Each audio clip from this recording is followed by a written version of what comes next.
superintendent. I was like, eh.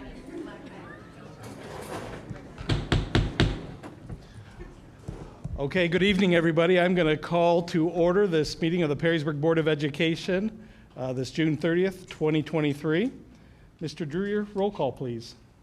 Ms. Larimer. Here. Mr. Pullman. Here. Dr. Reffert. Here. Mrs. Eubank. Here. Mr. Bennington. Here. Please stand for the Pledge of Allegiance. Allegiance to the flag of the United States of America and to the republic for which it stands, one nation, under God, indivisible, with liberty and justice for all. It's great to see a lot of people here on what is a nice June summer evening. So as we usually do with these many guests, we'll start with a safety briefing. Perrysburg Schools welcomes you to the Commodore Building, and we thank you for attending tonight's Board of Education meeting. We care about the safety of our students, staff, families, and guests. Please note that there are exits on both the east and west sides of the cafeteria. In case of an emergency, an AED is located just outside the cafeteria doors. You are located at 140 East Indiana Avenue. Thank you for joining us tonight and supporting Perrysburg Schools. All right, next item on the agenda, I'm looking for a motion to adopt the proposed agenda. So move. Second? Mr. Pullman, Ms. Larimer. Roll call, please. Mr. Pullman. Yes. Ms. Larimer. Yes. Mrs. Eubank. Yes. Dr. Reffert. Yes. Mr. Bennington. Yes, motion passes. So the next item on our agenda, so a lot of recognitions tonight. Great to see, always fun about these summertime meetings is to do this. And we're actually going to start with our own Miss Larimer. So Mr. Hostler, you want to start us off? Sure, thank you. With us today, we have Martha Rothy from the Ohio School Board Association's Northwest Region Manager. So we're very grateful that you made the trek up here from Findlay this afternoon. And actually, she'll be doing two presentations today, two recognitions. But the first one is in recognition to or for Miss Larimer, so our very own school board member. So we'll turn it over to you for this recognition. Yes, please. Good evening. Thank you for that nice introduction. Just a very quick background about what is the Ohio School Boards Association. We are a support organization for school boards all over the state of Ohio. We're a membership organization, and in the Northwest region, of which I am manager, we have 20 counties and 143 school districts. There are 5 regions in the state: Northeast, Northwest, Central, Southeast, and Southwest. So we cover it from the lake to the river. So we would like to think we are the premier support organizations for school board members in the state. Our organization recognizes exemplary school board service. And tonight, we are recognizing Sue Larimer for a number of different things. The first is we have a 10-year veteran school board member certificate, which is acknowledging that Sue Larimer has been a member of the Perrysburg local schools for 10 years. And the second thing that we're recognizing tonight is the Ohio School Boards has a program called the STAR program. And the STAR stands for S for service, T for training, A for aptitude, and R for recognition.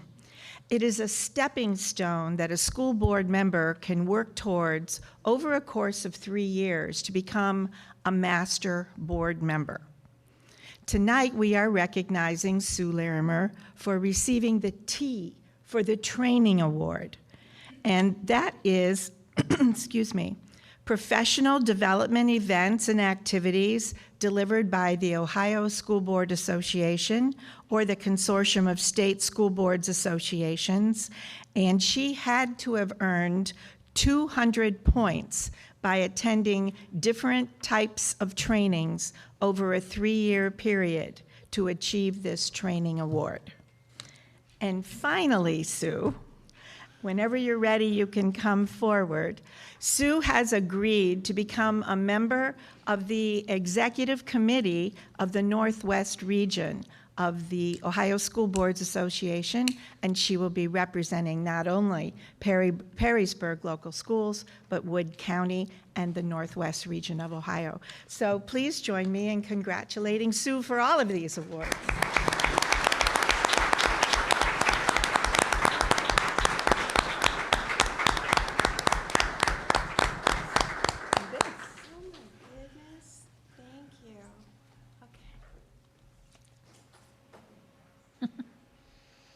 So much, Marty. You are welcome. Congratulations. Thank you. Well, Sue, on behalf of the school board, again, congratulations, and we'll call it your experience and your dedication to training and your dedication to the community and the district has always been such a valuable asset to this board during the time that I've sat on the board. So again, thank you for everything you've done. And I appreciate it. It is an incredible honor, and it's a wonderful pleasure to be able to do this. I do appreciate it so much. Thank you very much.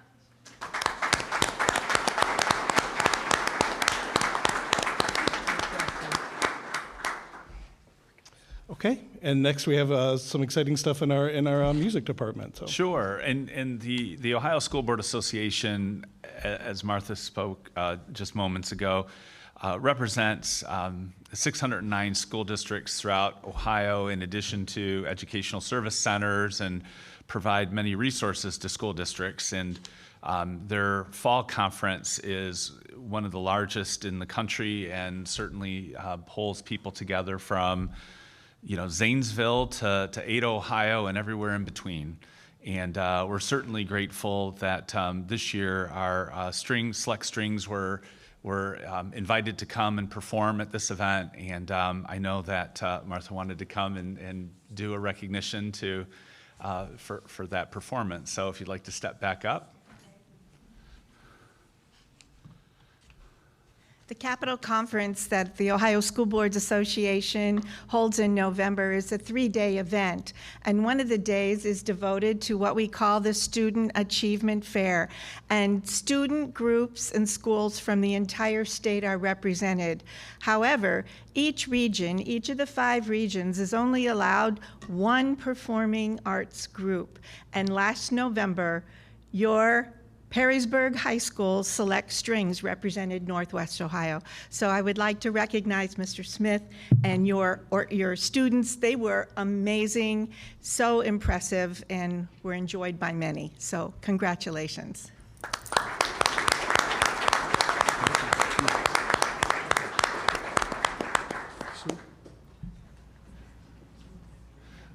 True there, Sue? Should have stayed up. I'd just like to take a moment to thank you again for the opportunity, and also would like to mention that Sue is the one who actually mentioned to me about this wonderful opportunity to audition for, and Select Strings was selected for this prestigious event. So once again, thank you, and thanks to Sue. And I'd also like to introduce Johnny Widener, our former concertmaster of Perrysburg High School Select Strings, and who did a wonderful job. Did you want to say anything about the performance? So this performance was a while ago, but just I remember performing in November, and I've been in Select Strings all 4 years of high school, so it's a very special group to me. But I think this year and this year's performers at this event, I've just never been more proud of a group of people and musicians to collaborate with, and it's really just a family, and I'm so proud that we had this experience together.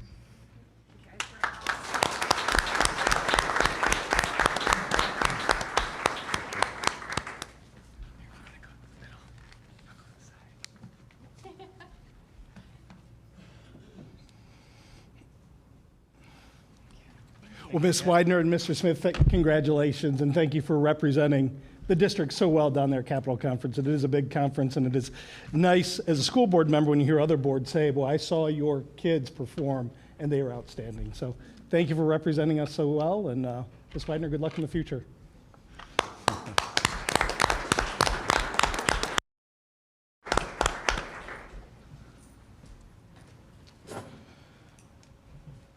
Okay.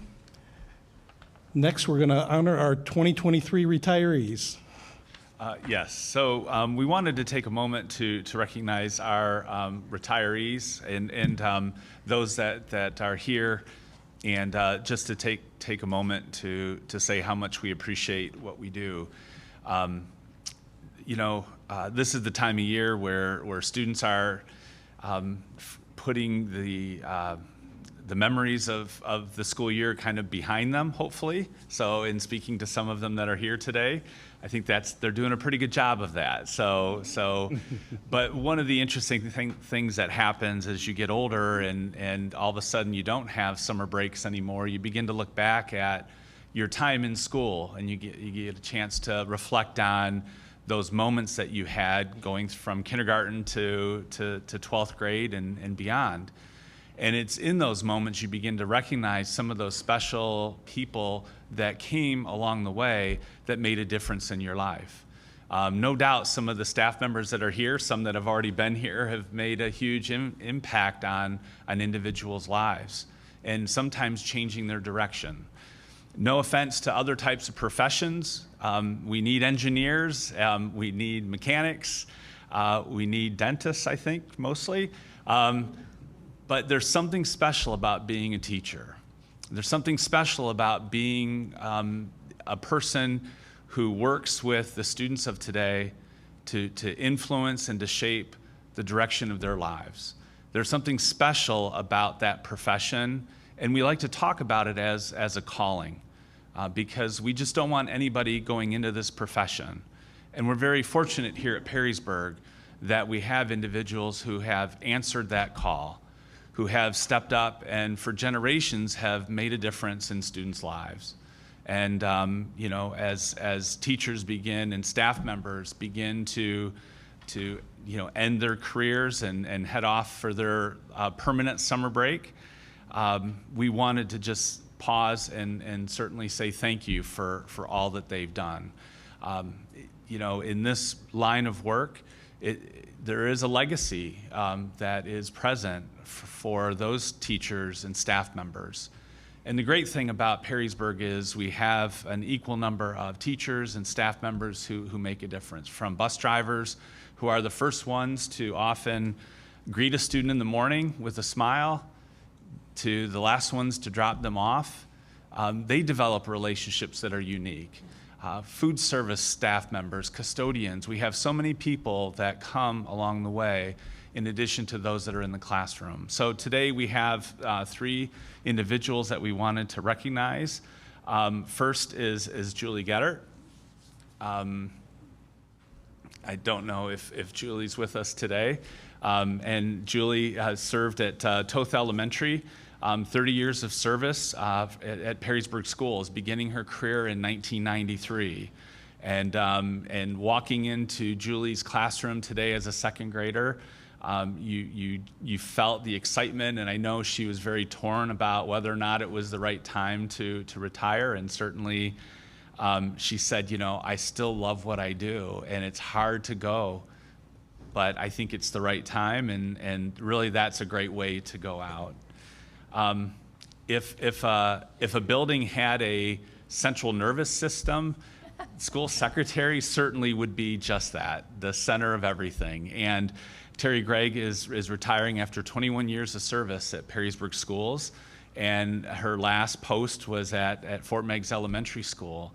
And prior to that, she served as the high school secretary, and was able to go to the elementary in her last few years and did an amazing job of caring for students. And as you know, secretaries are everything from first responders to kids that are getting sick or bloody noses.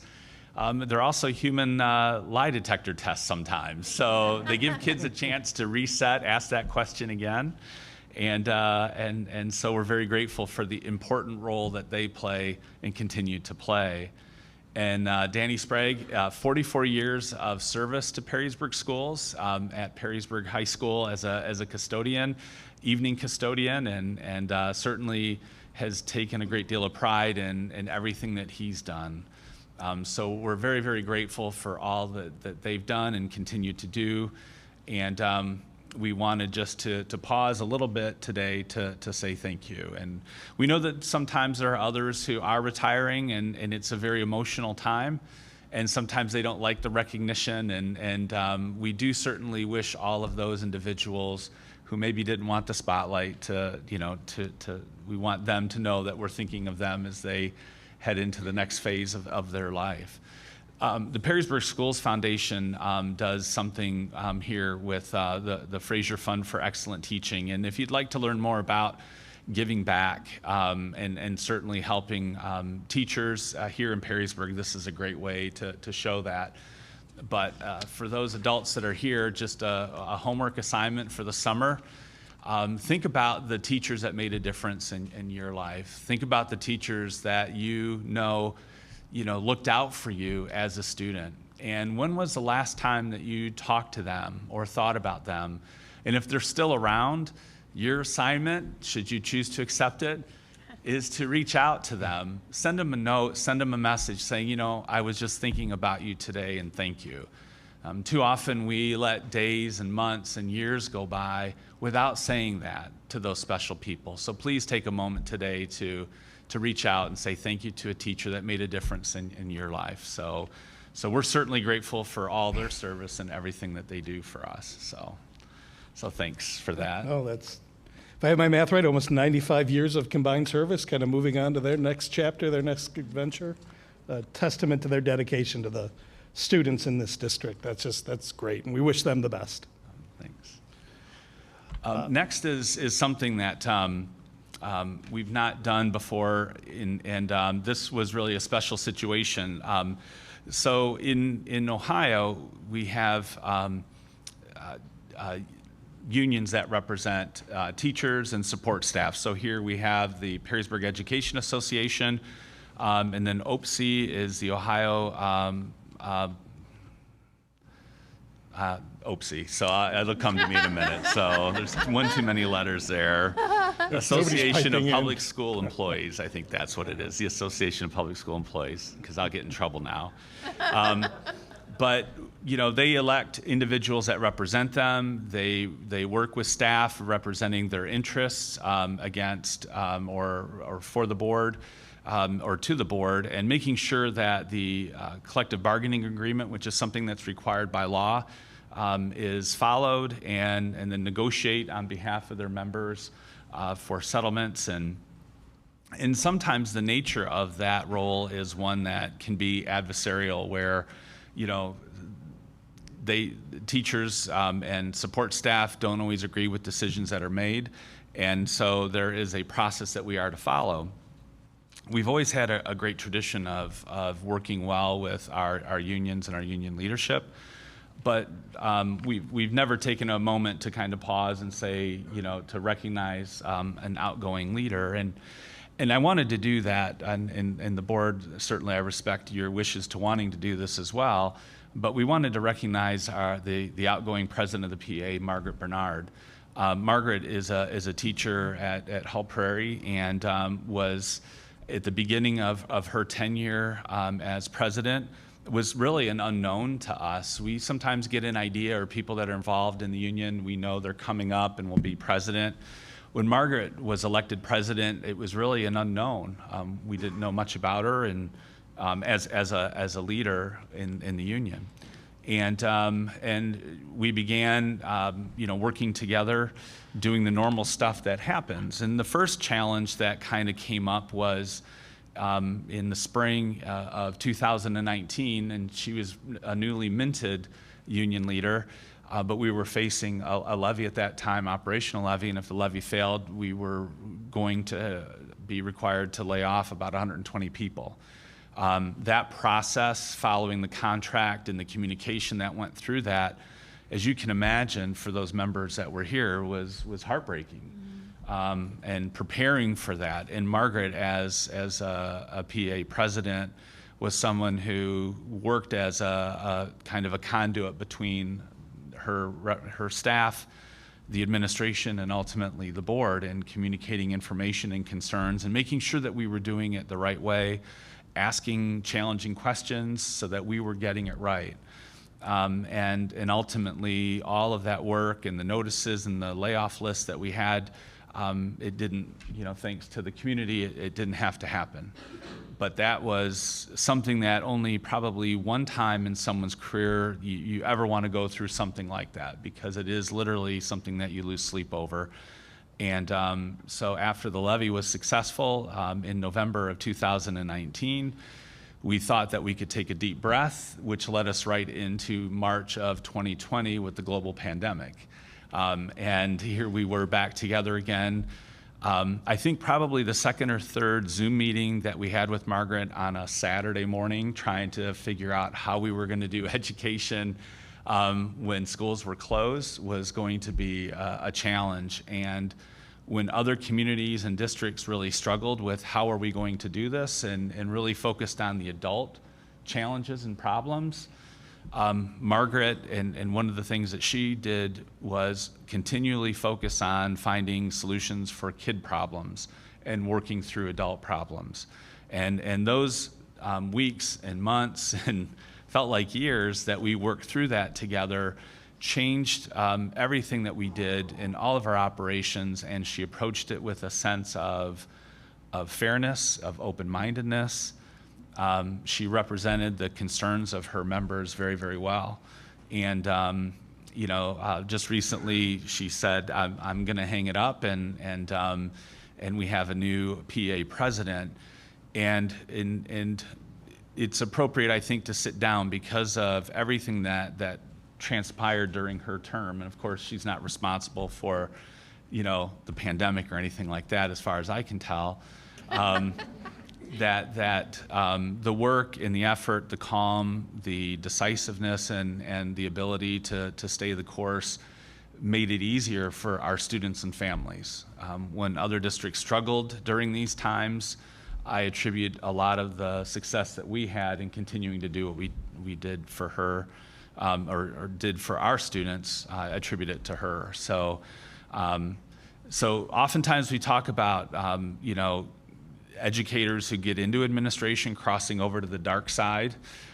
So we hope that this small token of appreciation for her service isn't a nod from the dark side, but from people who really truly value and respect her leadership during this challenging time, and how well she did getting us from point A to point B on so many levels. So Margaret, I know you're here, and I'd love to present this to you here.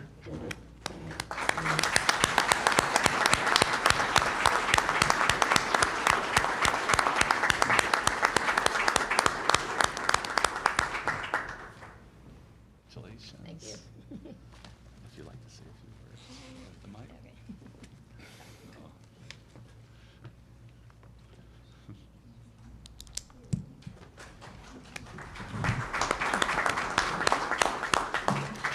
Well, thank you. I guess what Tom is saying is not an embellishment in terms of what it was like to be president during some of these things. I just attribute, I think, the success that we had just because we all kind of had the same goal, and I was supported, with my own people within my own group to kind of help make good decisions. But as far as my career goes, being PEA president is definitely one of the best things I've ever done. I'm very proud of the work that we did in times that were hands down the most stressful in my life. But we came out on the other side, and I think we did a lot of great things for students during that time. So, I appreciate the recognition. Obviously, not usually what you set out for. I'm just happy that things went well and that we were able to make some things work. So thank you again. Thanks.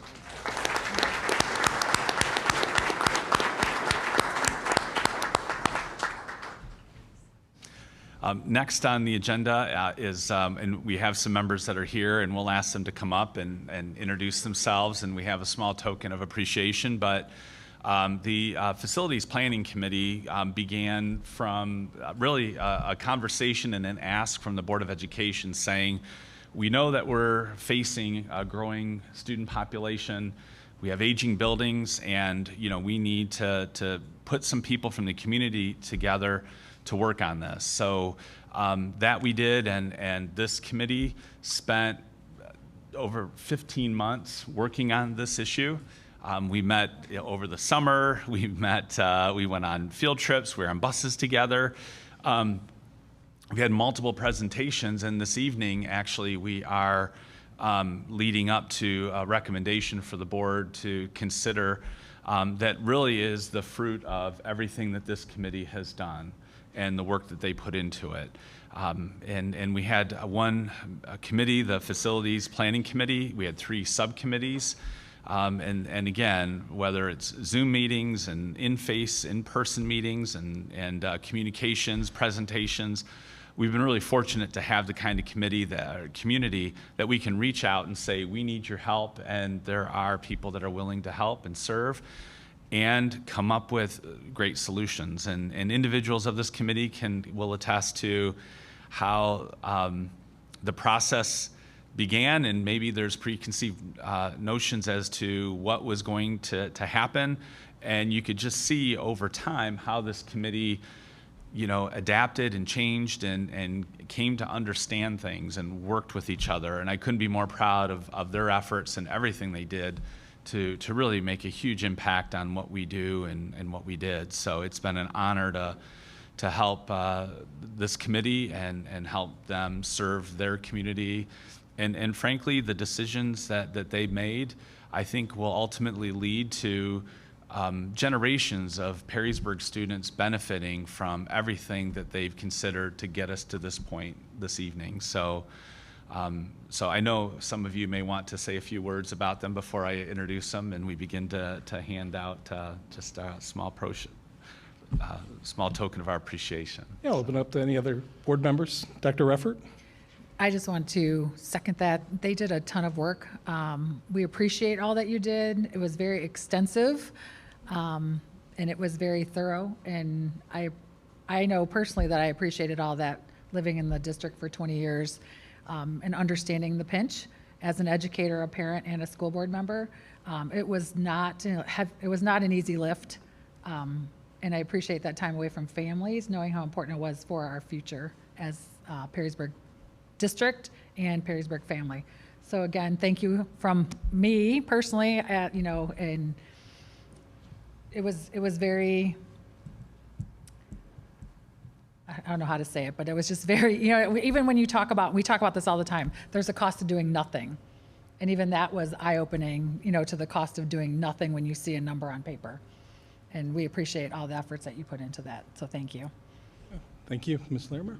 It's not an easy thing to do what y'all did, especially for that length of time and to stay dedicated to it, when it's fresh and new and full of fun and ideas and everything. Oh, this is really fun. We're in what month? How many more months do I have to do this? And you start to wonder why you got involved. That dedication is so appreciated by us.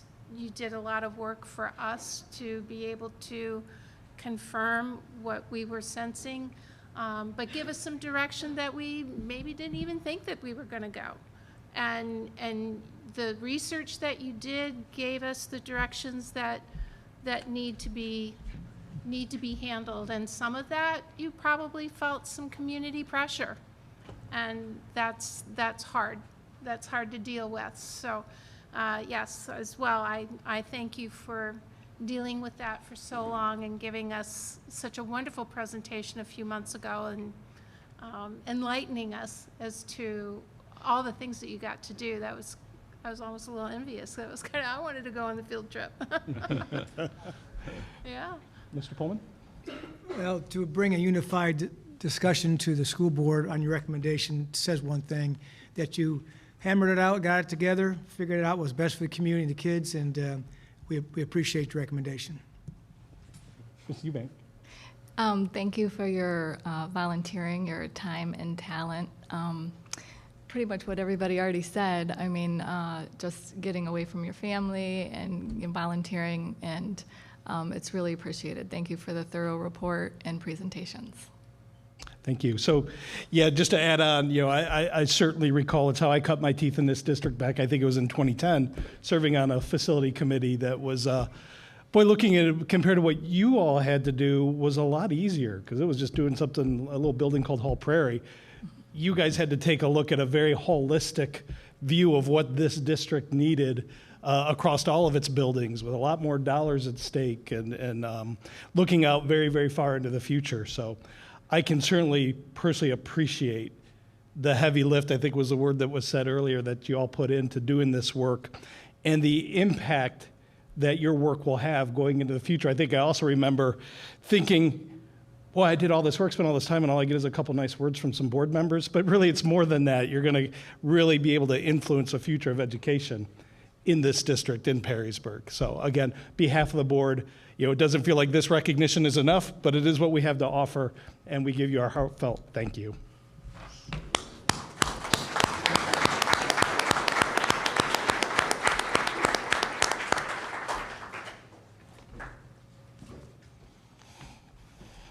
So I know we have many members that are here and many members that were unable to attend because of other family obligations. So what I'd like to do is invite each member of the committee to come up and just introduce yourself, and if you want to say what your connection was to the district or why you chose to do this. 15 months is a long time. I think it's longer than most celebrity marriages, so just to kind of give you a perspective. And then we do have a tote bag that we'd like to give each of you. So it talks about a rock star volunteer with our logo. And we are hoping that you use this for future committees and fill it up to take all the materials that we're giving you for your next committee. So it's a little self-serving. I'll be honest about that. So I'd like to invite at this time the folks to come up from our facilities committee, and please come up and introduce yourself. I know the board would like to say thank you. So.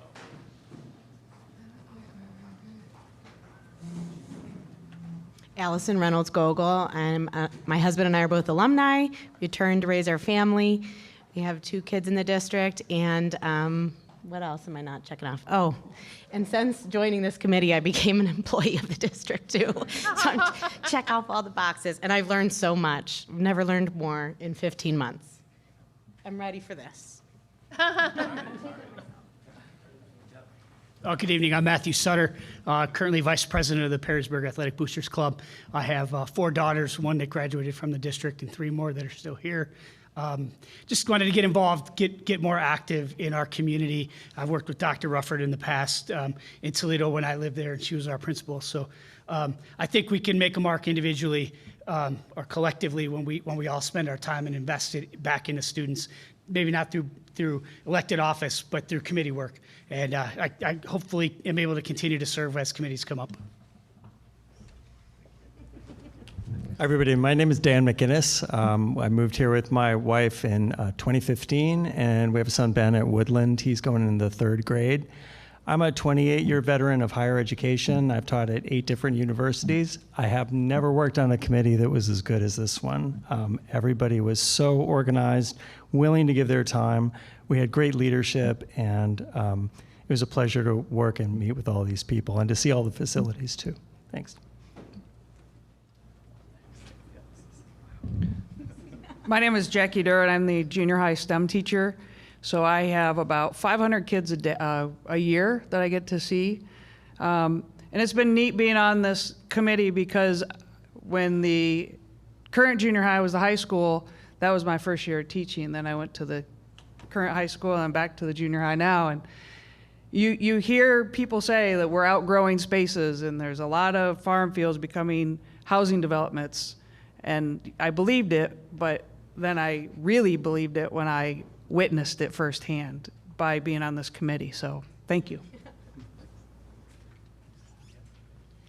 Hi, my name is Jeff Detmer. My family and I moved here about 3 years ago, and I just wanted to get more involved in the community.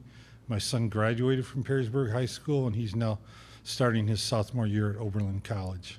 So I've enjoyed being on the committee. Paul Kishka. So I moved here from the Chicagoland area. I've got 2 very young kids who will be affected by all the stuff that we talked through.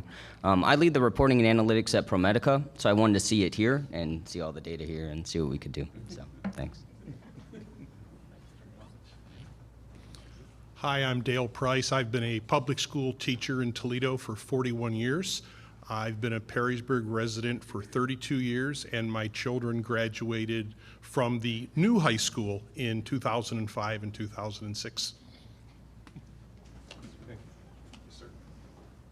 I'm Jake Miley, newer to Perrysburg in 2021, but have 3 kids in the district and have an architecture background, so just glad to be part of the team.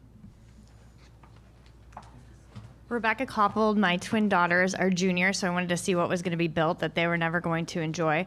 I do government relations and lobbying work for a living, so I really love talking to Randy about school finances and the complexity of the Ohio Revised Code as it affects schools, so I really enjoyed that part.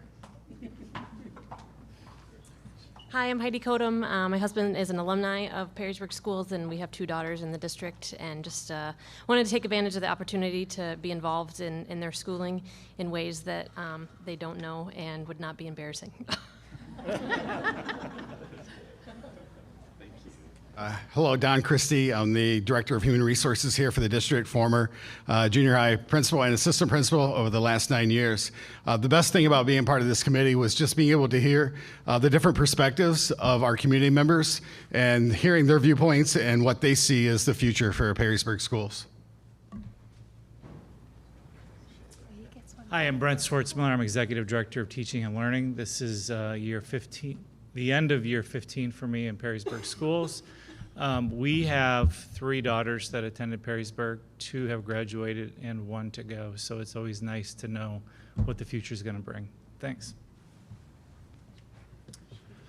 Hi, I'm Scott Best. I started off in the district back in 2007 at Fort Meigs. I'm currently at Hall Prairie, and I had 2 kids go through the system.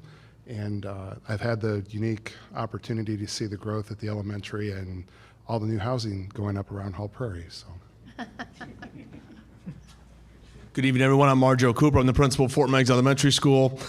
Just as a parent myself of a going-to-be junior, I want to be a part of that as well. And she'll never see it, but her 5th grade brother may. So that's a good thing in our family right now.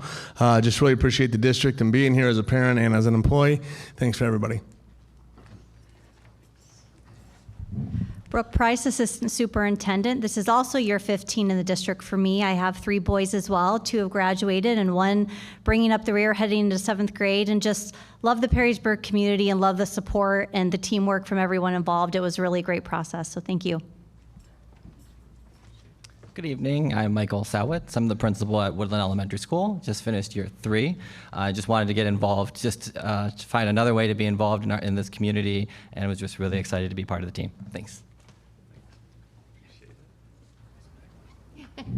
I'm Kelly Wells, Assistant Treasurer. I've been here, I'm going on my 4th year, and I'm very blessed to serve under a phenomenal treasurer, Randy Drewer, but also extending to him and everyone else here. This is an amazing team and community. It was an honor to serve on the board, and I look forward to the great growth and the new buildings and great things coming for Perrysburg. Thank you. So, like I mentioned, we have probably about this many community members who were not able to come. So, it is great. I mean, between 60 and 90 participants between the 3 committees. And again, just thank you for all that you've done and all that you continue to do for us. So, just a big round of applause for all of you. And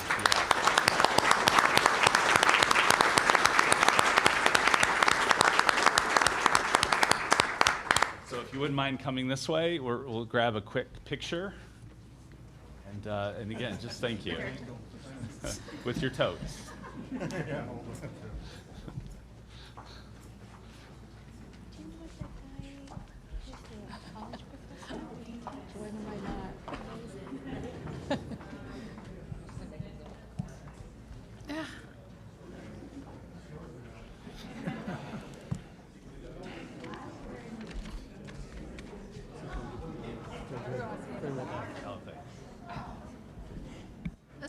Let's put Brent in the front.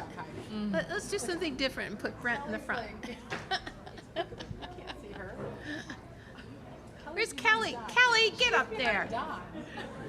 Kelly. Hi. That's hysterical.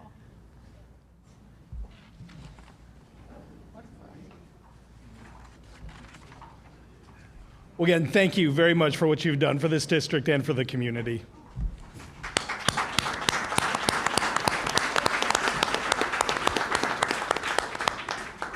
The last recognition that we have, and as a former track coach, cross-country coach, you know, this group is always near and dear to my heart. So we have an excellent track and cross-country program. Today we're recognizing some qualifiers for the state junior high track meet. We do have some high school qualifiers that'll be recognized in the fall. But we have just a tremendous coach who is here with us. Coach Murray, if you'd like to come and introduce your athletes at this time and tell us a little bit about what they did to get here today. So. Hi, I'm Coach Murray. I'm the girls coach at Perrysburg Junior High. Real quick, kind of before I recognize the athletes, I just wanted to thank Mr. Hostler and the board for giving us the opportunity to kind of acknowledge and recognize these girls. So just real quick, kind of some background. To even qualify for the state meet, you had to place in the top 24 in the entire state. So just qualifying for this meet in and of itself is a pretty huge accomplishment. On the girls' side, we had 8 athletes in total qualify, and that was in 4 different events.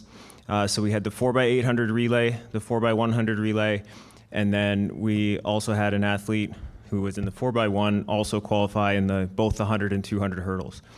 All teams or athletes finished better than their seeded place, so they all did better than they were expected to do. And also everybody made the podium, which means they finished in the top 8 in at least one of the events in which they competed.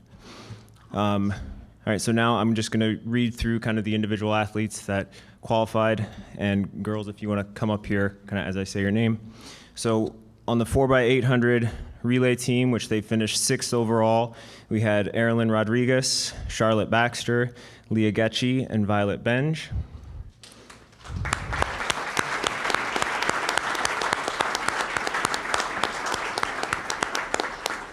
For the 4x100 relay, they finished 8th place overall. We had Aaliyah Chambers, Marley Koval, Gracie Taylor, and Lauren McConaughey.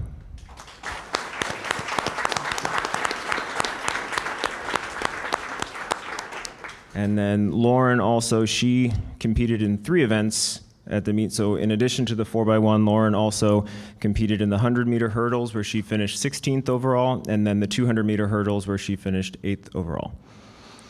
So just, again, wanted to kind of congratulate and recognize these girls for their accomplishment.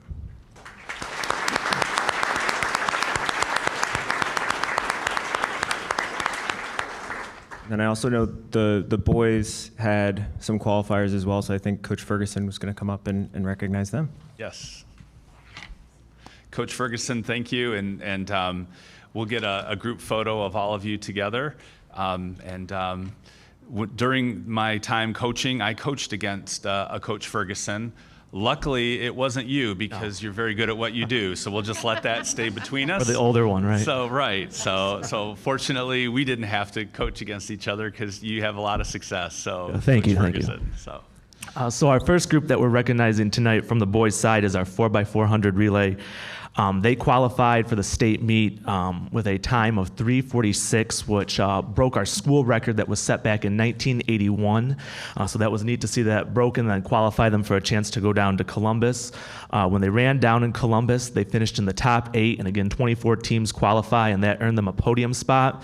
And their finish also, they broke their record again with a time of 3:44. So hopefully that stands a long time, just like the 1981 record that they broke. And making up that team is Cairo Kendrick, who unfortunately moved to Florida at the end of the school year. But our remaining 3 members, Mitchell McKay, Chris Purdy, and Noah Madden.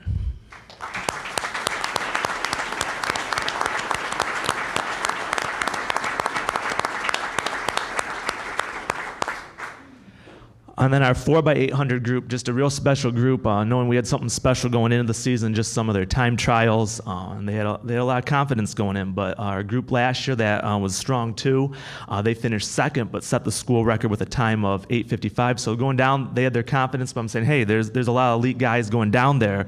So when we're watching this race here, seeing each guy kind of take their leg, you knew something special was happening. And they not only won the race, but they also set a new state record with a time of 8:37, and that also broke our school record from last year of 8:55, and that is state champions Mitchell McKagan, Zach Delasante, Caleb Nichols, and Noah Madden.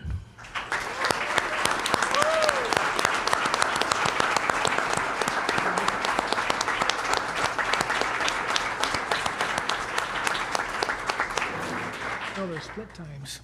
Like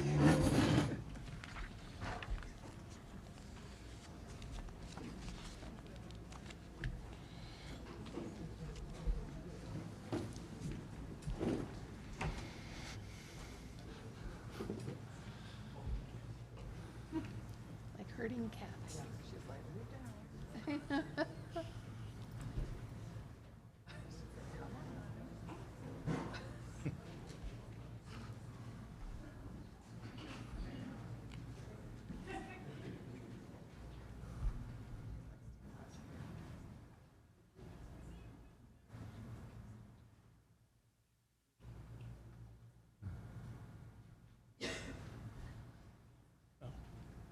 Outstanding achievement to all of you. We look forward to seeing all of you here next year. Congratulations.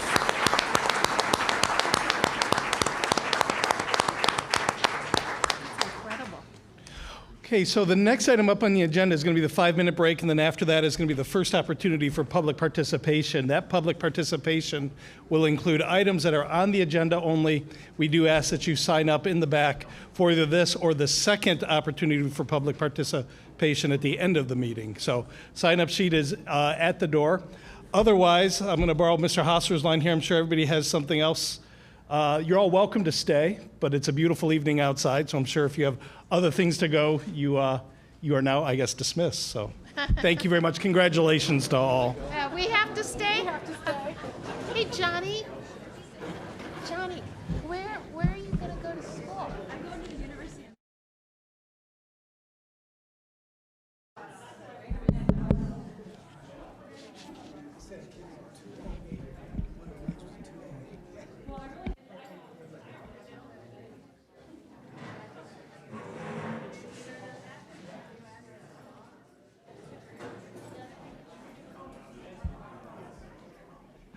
Ms. Larimer, Mrs. Eubank.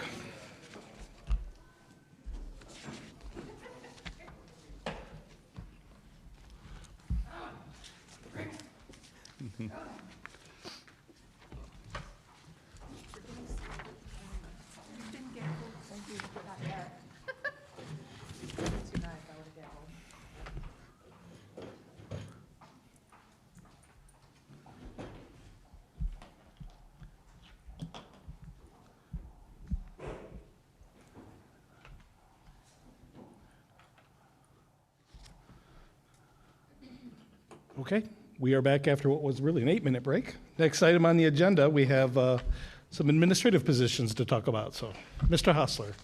Yes, thank you. Later on in the agenda, you'll see that we're recommending to the board hiring 3 different administrative positions. I know the board has been updated on the process, and we're very, very fortunate to be recommending 3 outstanding administrators that will be joining the Perrysburg team. The process, Mr. Christie and his team did an excellent job of going through the applications. This is a time where it is increasingly difficult to find, high quality candidates. And not only did this process yield, a pool of very high quality individuals, internal and external, but led us to 3 outstanding individuals who are with us today. So what we'd like to do is take a moment to introduce you to them. And then later on in the agenda, you'll have the ability to discuss this. So with that, I'll turn it over to Mrs. Price, who is very instrumental in this process and getting us to this point. Good evening. So I'm going to call up Don Bryant, who will be the principal at Frank Elementary, and Katie Bacon and Brad Tursky, who will be the assistant principals at Perrysburg High School. And I'm going to let them briefly introduce themselves. Before they do, just wanted to also thank the building committees. These individuals went through a pretty grueling process to get to this point, and the building committees gave up several hours over multiple days to get to this point, and we're really excited to have them on the Perrysburg team. So Don? Good evening. I'm Dawn Bryant. I have a background in special education and general education. I have taught in both and been an administrator for both. Most recently, I just completed my 8th year as elementary principal at R.C. Waters in Oak Harbor. Good to meet you. Katie Bacon. I too have a background in special education. I taught at Fort Meigs, at Hull Prairie, and most recently I've been assistant principal at Bowling Green High School, and I'm so excited to be home. Thank you. Thank you. Hi, Brad Tursky from Springfield Schools. I've been there 24 years in different roles. Most recently, I oversaw a work-based learning program for at-risk students, and I've spent years doing discipline as well, and at the elementaries between Holloway and Holland Elementary as well. I appreciate the opportunity. I look forward to meeting you. Thank you. Well, this is exciting. Congratulations to all of you. We welcome you aboard here. Look forward to taking this board action. I'd always like to do this like right now. Are we allowed to do this? Can we pull this out? And I would like a motion. Which agenda item is? I'm going to go off script here. I believe this is agenda item 13. I'd like to take a motion to move item 13 to the next item agenda, whatever number we're on here. 13.1. 6.A. So I would like a motion to move item 13.1 to 6.2. So moved. Dr. Reffert, Ms. Larimer, and roll call, please. Dr. Reffert? Yes. Ms. Larimer? Yes. Mr. Pullman? Yes. Ms. Eubank? Mrs. Eubank? Yes. Sorry. Sorry. That's all right. I don't have my script, so. Mr. Bennington? Yes. Motion approves. Congratulations and welcome aboard, you three.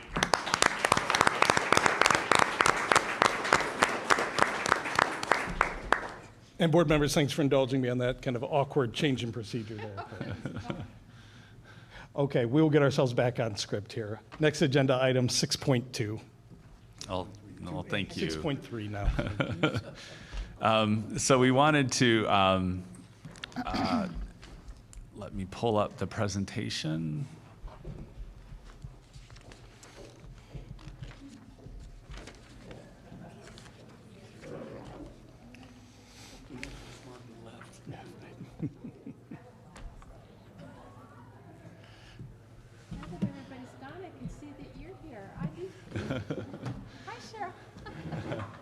So we'll begin with Cheryl Ryan, if you wanted to maybe just say a few words about the experience. And Cheryl Ryan is with OSBA and is has been our facilitator through this process and came up here to help get us across the finish line. And before we introduce our first speaker, Mr. Best, who will help kick off the presentation, certainly, Cheryl, thank you for all that you've done and OSBA's support and in helping this process. So thank you and welcome. Thank you.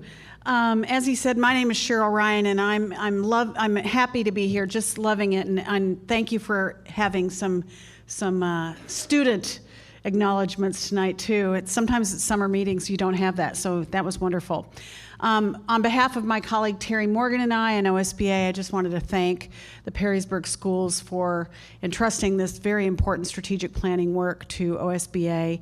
I don't have a formal role here tonight, but just pleasure in seeing the strategic planning process for that kind of come full circle and enter the stage where we're actually doing the work we said we wanted to do, the community said it wanted to do, and you'll hear a little bit more about that. But my pleasure to be here. I did bring copies of the brochure that the board has approved, and it's just a color flyer that encapsulates the work that was done by a very hardworking group of diverse community members. So it's great to be here tonight, and I look forward to the report. Thank you so much.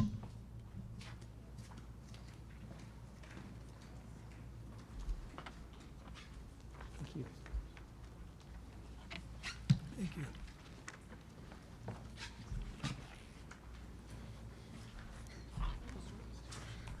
Thanks, sir. Alrighty.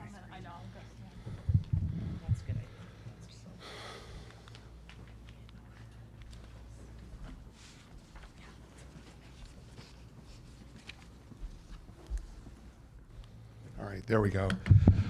We'd like to thank the board for the opportunity to talk about the strategic planning process tonight.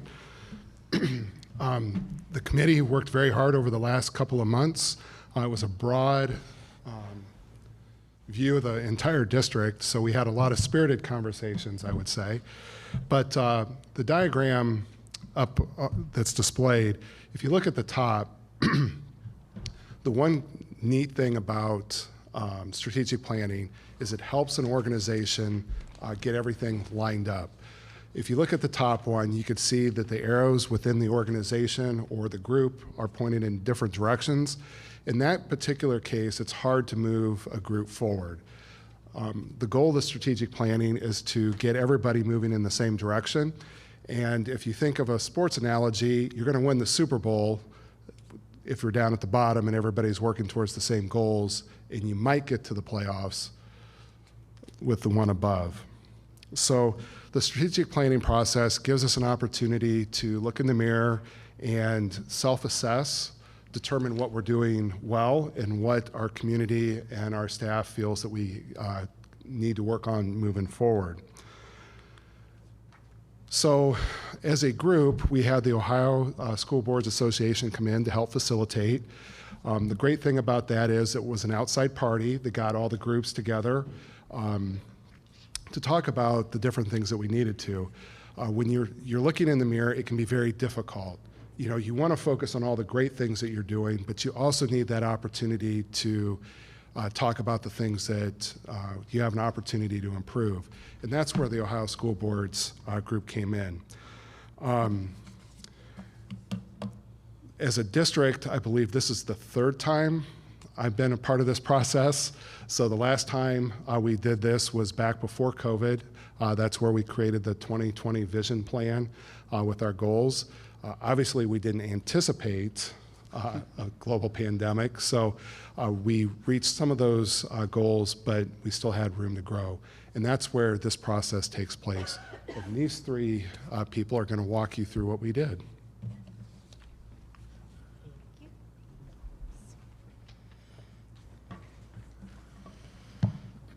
So I kind of already introduced myself as a member of the facility committee, but Allison Reynolds Gogol again, an alumni and a parent. And what I didn't mention prior is that I am also a teacher. I've been in education for 14 years, and you'll see in a moment, I'm on the list now as a employee, as a faculty member. So a little bit of a change, but when I was first brought on, it was as a community member. And very, very excited about the work that we did, and again, the learning that I got to do. Beginning in October of 2022, a community strategic planning process was initiated, of course, and the committee gathered across 5 sessions to craft a foundation of the strategic plan to create pockets, if you will, categories that we could focus on. And here's a full timeline. So again, things were initiated in October. Our first meeting was in December. Of course, we had the meat and potatoes meetings, I would say, January to April. I know Mr. Best mentioned spirited conversations. I honestly was privileged to be there. I felt very privileged to be there. I don't know if it was something you could grasp, even if you were, say, just sitting on the side of the room, to be honest, because it was really sitting at the tables in these groups that we worked in month after month, where you could really get to know people and maybe sit next to somebody whose views don't align with yours, and to hear people, to just hear and to discuss and to answer one another's questions. So that all happened between January and April. Let's see here. OSBA facilitators, we mentioned Cheryl's here tonight. We also were joined by Terry Morgan, who guided us through the process. Of course, we had school district administrators present, and then all kinds of community members, including parents and people from all different walks of life, also some non-parents. So you can see the list is here. I won't read off everybody's name. It's lengthy. And, you know, some of us, again, I know I'm not the only one who checks multiple boxes as far as why we would be interested and why we would want to put time aside to do this.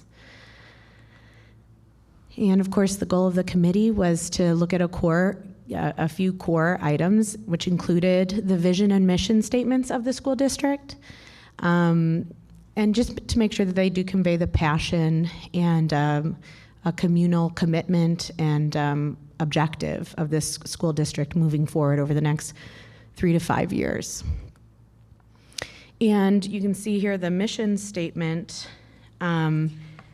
Currently, so going into the process, the mission statement was ensuring all students achieve their greatest potential. And upon review, we decided not to change this mission statement. Not only did the committee feel that it was relevant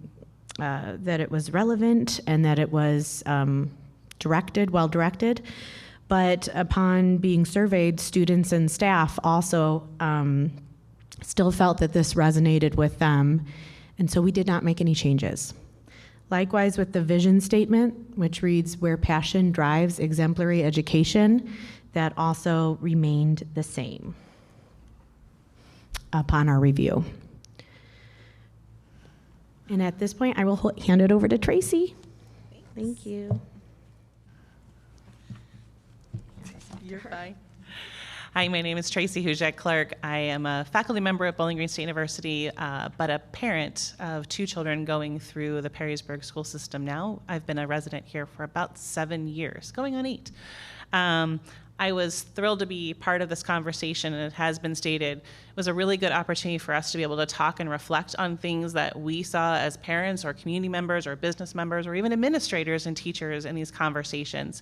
Our first meeting, the meat and potato that was talked about, really focused in on hearing about, we heard from Dr. Hostler talking about the things that were going well in the district, things that we can be proud of in the district, and really helped us to see the breadth, things I didn't even know were happening. So it was great to hear that sort of full portfolio of the Perrysburg school district. Then we got into small groups. Well, they weren't small, they were sort of big, I don't know. And had an opportunity to talk with each other about this statement that you see here, an example of something Perrysburg does or is doing that makes education exemplary is. And you can see by the number of bullet points up here, there were lots of things. My table needed 3 sheets of paper to be able to complete this activity, and we weren't writing all that large. So I won't read all of these to you, but I'll highlight a couple. We really focused on a lot of the different groups, also focused on thinking about students as the whole child, thinking about the whole, not just the education, but also what's happening outside of school. How are we building a whole child emotionally, socially, and academically? I focused on the Jacket Way, which seemed to be a very positive, lots of positive feedback about that. The fine arts opportunities for students in the district, all the way through from K through 12. The staff building relationships with students and how students felt cared for by the teachers that they were working with. That resonated a lot with several groups. And the variety of course offerings that our students have here in Perrysburg. They have just such a wide variety of things they can do. And the culture of excellence that we have here. So that's just to name a few. We went from this big list to really focusing or drilling down a little bit more. So we took our list back and we looked at the list from all the other tables to focus on how we hope to continue to grow or maintain this excellence. What should we continue to focus on? So we narrowed that down to some core key areas to help us sort of drill in and focus a little bit deeper. So again, you'll see some of those things I mentioned pop up here again. The whole child and lifelong learning focused on connections to the community and the social emotional health of students. So again, we're really trying to focus in and narrow on some of these positives, but also things we shouldn't let go of as we were thinking forward in the strategic plan. The second meeting we had drilled down to some of the things that maybe weren't as easy for the district, or maybe critical points of things that we really need to focus on. We heard from a lot of additional folks around the district, different administrators talking to us about different pain points, maybe you might say, in the district. I had no idea how expensive a bus was, for example. Who knew? So we identified some critical issues that we needed to be thinking about as we were making recommendations to the board for future planning. So things like staffing. In Ohio and across the nation, we're in a teacher shortage. How are we making sure that we get and maintain the very best teachers for Perrysburg schools? There was proposed legislative changes that we're gonna have to grapple with, not only in K-12 education, but across Ohio. The buildings and the age of those buildings. So we really learned a lot about some of the different areas we needed to focus on for this planning. And then in the third meeting was to examine and figure out what the priorities were going to be going forward. So we took those lists and really focused in on those a little bit more to come up with 3 goal areas and some goal statements. So we really focused in on 3 areas or priorities, the first one being student life, the second one being school district life, and the third one being community life. And we'll share a few more, we'll share those statements in just a second.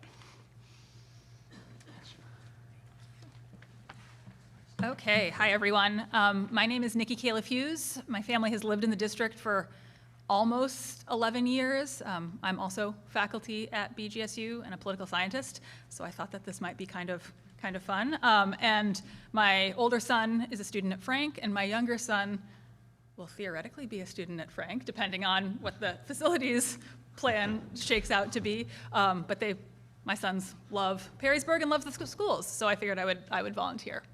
And so using all of those, I'll just flip back really fast, using the goal areas and goal statements from meeting 3, the student life, school district life, and community life, what we did in our 4th meeting was kind of break up into these 3 areas, organized giant tables, so giant groups of multiple tables, where the people who wanted to kind of self-select into each group to discuss got the opportunity to discuss.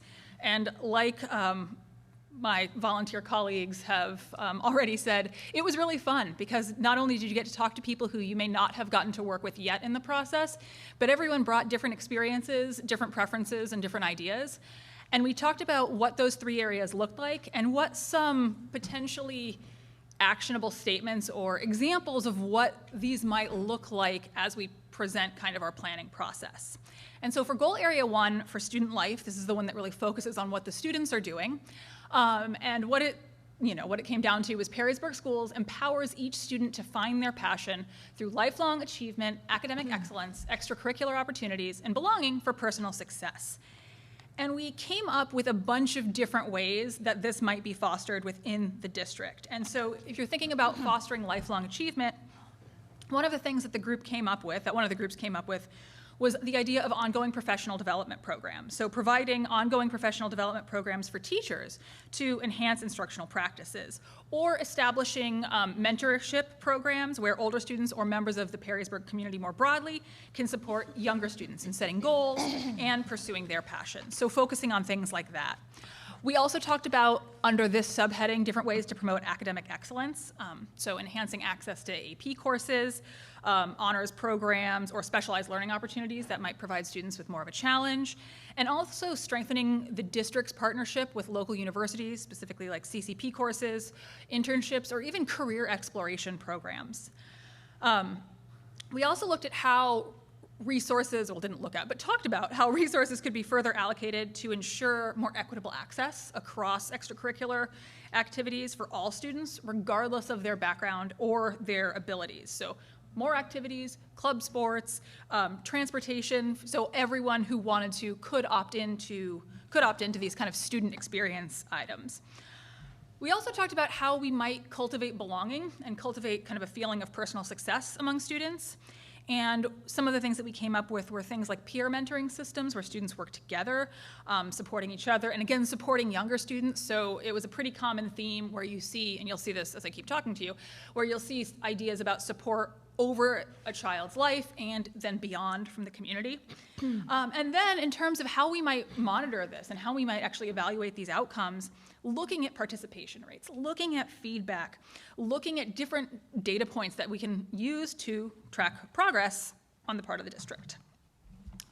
So the second area that the groups talked about were school district life more broadly. And so this is kind of the district life beyond just like individual students. And so the kind of area we talked about here was Perrysburg Schools proactively and effectively manages and allocates resources while maximizing community support to continuously improve the quality of programs and services in our growing district. And so the group, this group, or giant set of tables for everyone who was here, really talked a lot about what this looks like in terms of efficient resource management, implementing further cost-saving measures, implementing energy efficiencies, bulk purchasing, and a lot of these are just ideas that came from community members. And so they don't necessarily reflect things that need to happen or things that might happen, but things that people from the community who volunteered to be a part of this committee thought might be useful in thinking of what school district life looks like. There was also a discussion of like continuous improvement, different programs and services that we could continue to improve upon. And there was an emphasis that the group placed on seeking feedback, and feedback not only from students, but from parents and from teachers and from community members. So the Perrysburg residents who may not have children in the district currently, or may have never had children in the district, and getting them to opportunities to provide feedback. And then things like collaborating with external experts and organization to gain new perspectives and inform program enhancements. And again, this group also put an emphasis on collecting data and on monitoring and evaluation, both student performance data as well as financial performance data, and identifying key performance indicators were something that this group thought might be valuable as part of the overall school district life. And then finally, goal area 3 was community life. And this goal area, we started with the student, got the district, now we've got the community. Perrysburg Schools advocates for and welcomes opportunities to engage with and serve its community by inviting and encouraging consistent partnership and participation. And the people in this group came up again with a whole bunch of ideas that might reflect the strategic planning process as the volunteers talked about. And again, this group talked about establishing partnerships with local businesses, with community organizations, with higher education institutions to expand resources and opportunities. So again, a lot of the same things that fell into the last category. Establishing volunteer programs and mentorship programs. And this group also placed an emphasis on data-driven tools to track student performance again and identify both achievement gaps and what the district is doing well, and then implement any targeted interventions. And so that was something that group talked about quite a bit. And again, this group also thought what might be valuable with thinking through community life and the district is monitoring community engagement levels and participation rates across all sorts of district initiatives. So everything that the district does, maybe putting an emphasis on monitoring what that looks like. This is only a selection of everything that the group talks about. Each of these groups spent a couple hours in our 4th meeting kind of working through all of these with the idea that we would present the most kind of broad discussions of what the community thinks might reflect these 3 different goal areas. So I will pass it back over.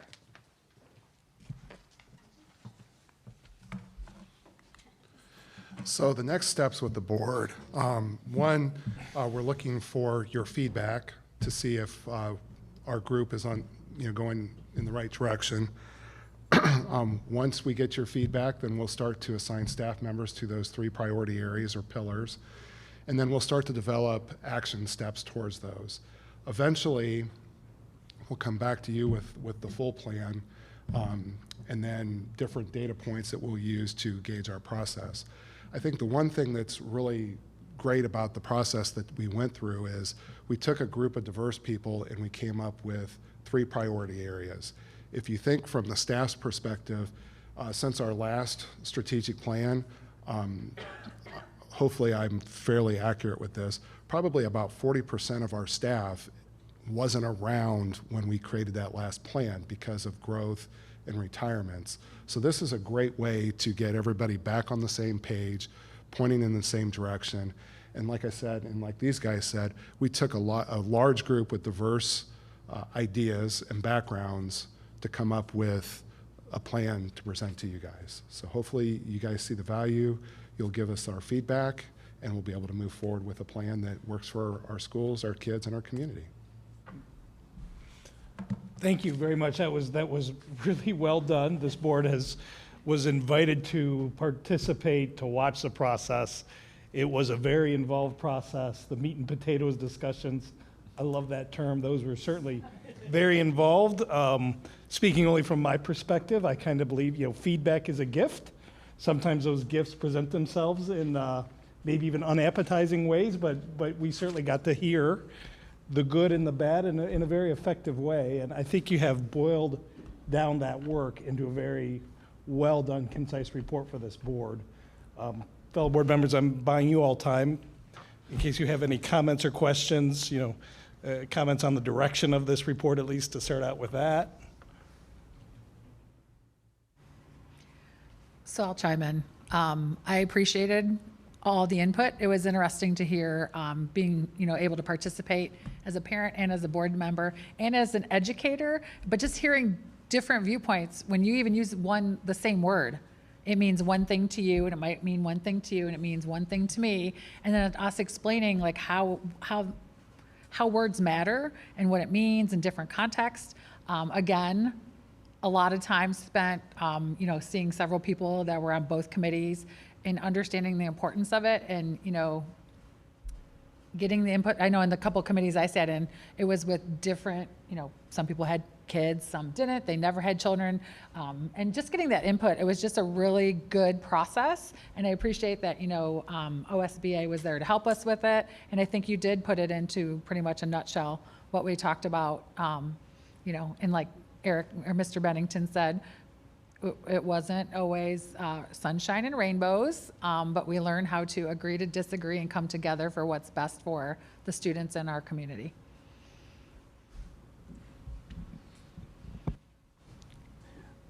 So again, I think I agree with the direction. I think it helps set this administration and importantly this board on a path forward. The three kind of the pillars here that have been established, I believe, is something that this board should always have in mind in any of its decisioning process, going into the near and the intermediate and even our long-term future. So again, if there's no other comments, I'll thank you all for the effort, pulling a lot of different people together with a lot of different perspectives over a long period of time to wrestle with some tough but important issues. It's not easy. We saw the process. It was excellent. And we thank you for your results and report. And I look forward to working towards implementing this. And Mr. Bennington, if we could, what we'd like to do is we have a portion of the presentation now that that's completed.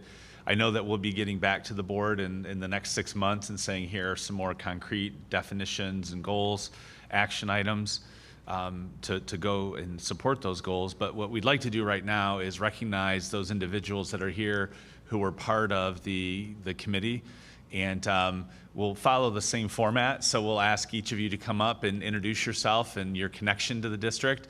If you could then come this way and shake hands with each of the board members. We do have a small token of our appreciation.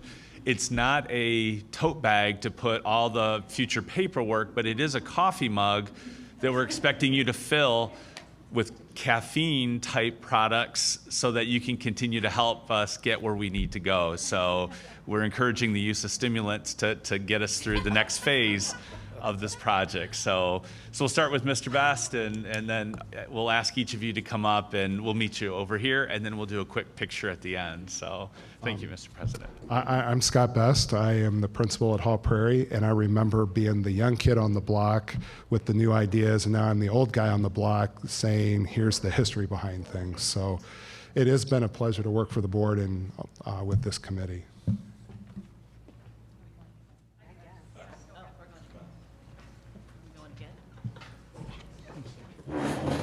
Hi, Tracy Hujak, clerk, a parent in the district. It was a pleasure to work on this committee. So, Nikki Kayla Hughes, district parent, and it was also a pleasure to work on the committee. Allison Reynolds Gogol, alumni, district parent, and upcoming ELA teacher for Hall Prairie Intermediate. I'm Tim Anstead. I am a Perrysburg class of 2002 alum. I was actually out of state for the past 19 years and moved back here with my 4-year-old and 2-year-old, and we're going to raise our family here in Perrysburg and want to be a part of the process. I'm also with the Perrysburg Chamber of Commerce and just want to be a part of it as a community member. Thank you. Matthew Sutter, Vice President, Perrysburg Athletic Boosters, and parent of 4 children in the district. Danielle Birkin. I just realized I've had kids in the schools for 18 years and just graduated my twins. I've been a part of athletic, music, theater, I don't know what else, but I'm happy now to get involved in a different format, so thank you. Hi, I'm Shannon Yerka. I have 2 kids that are in the district, so at Frank Elementary. I joined the committee just so I could help the community and get a better understanding of kind of the workings in the district, and I just learned so much and got to hear so many different opinions. It was a great opportunity. Thanks. Hello, I'm Sally Colling. I moved to Perrysburg in 2015 and immigrated to America 20 years ago now. I joined the committee, similar to the lady before me, to find out more about the schools. Thank you. Susan Rowland Miller, lived here for about 27 years. Both kids graduated from the high school and are actually employed now, so it works. And I chair the Business Advisory Council, so I was really interested in bringing the ideas of how it is that we're preparing children for their futures to the planning. Jessica Molina, I'm a proud parent and Perrysburg, thanks Don, and Perrysburg employee. I need it low for me too, Jessica. So again, Don Christie, HR director. Second time through. Scott Bucher, I am the principal at the junior high and also a class of 2003 alumni. Brian Swartzmiller, executive director of teaching and learning and also a parent in the district. Good evening, I'm Paula Stout. I have been in the district for 29 years and worked in the district for 22 years. And I joined the committee so I could give some history to the committee where they might not have known some things. You know, I could give a little bit of information to help them make good decisions. Brooke Price, assistant superintendent, and also have children in the district.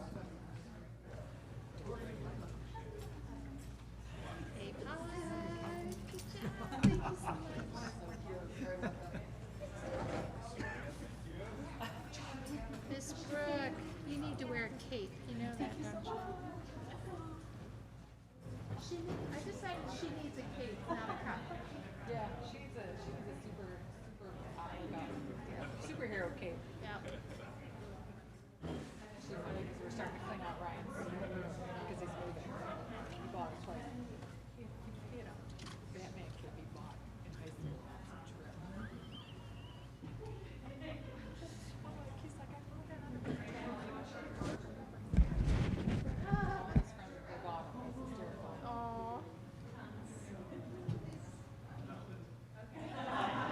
So if I hit the right button. Look at those proud cup holders. Thank you so much.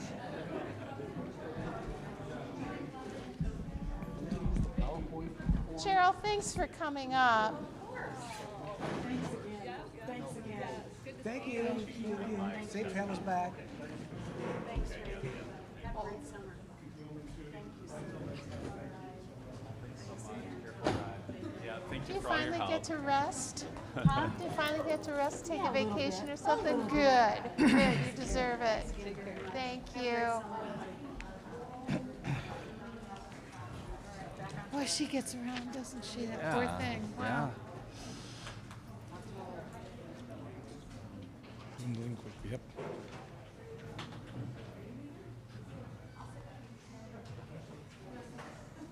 Oh, this could take an hour right here.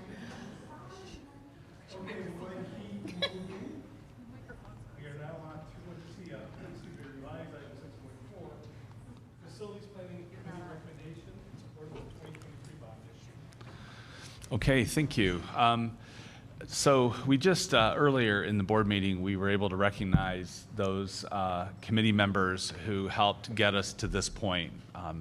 I know that this is a presentation that the board has seen in all stages of development, from the infancy and the feedback that was given based on how the committee was working to their recommendations, and then based on your feedback, we've now come back with a recommendation from the committee to ask the board to consider a bond issue to carry out some of this work that this committee spent 15 months reaching.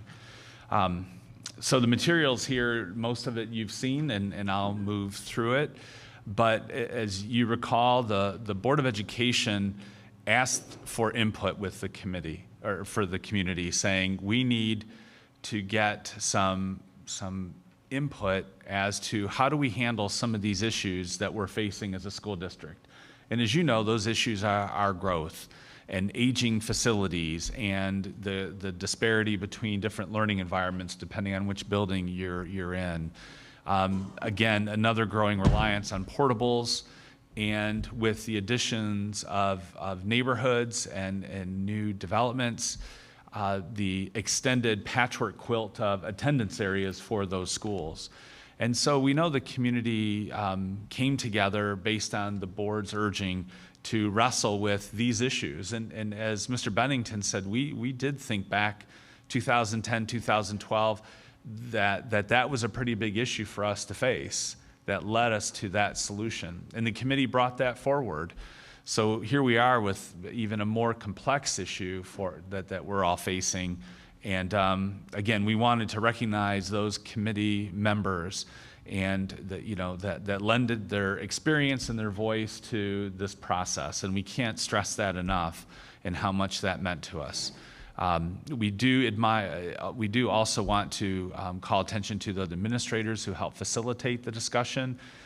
They were there as resources to offer insight, to answer questions, to provide information, and we appreciate all of their commitment over that 15 months of work.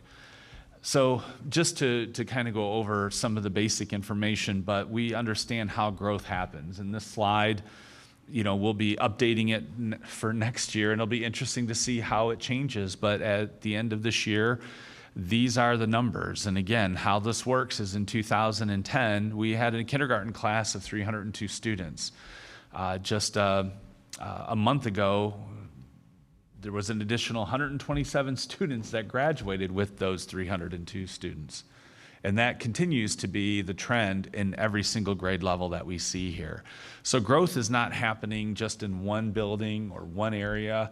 This is happening across the district at every single grade level. We like to joke that if this was your investment portfolio, you'd be very happy. But as a school board, this is something that does keep you up at night because we need to have a plan to accommodate this growth. And that's what prompted the board to take this step. We understood that the committee had to take action to the decision and discussion points.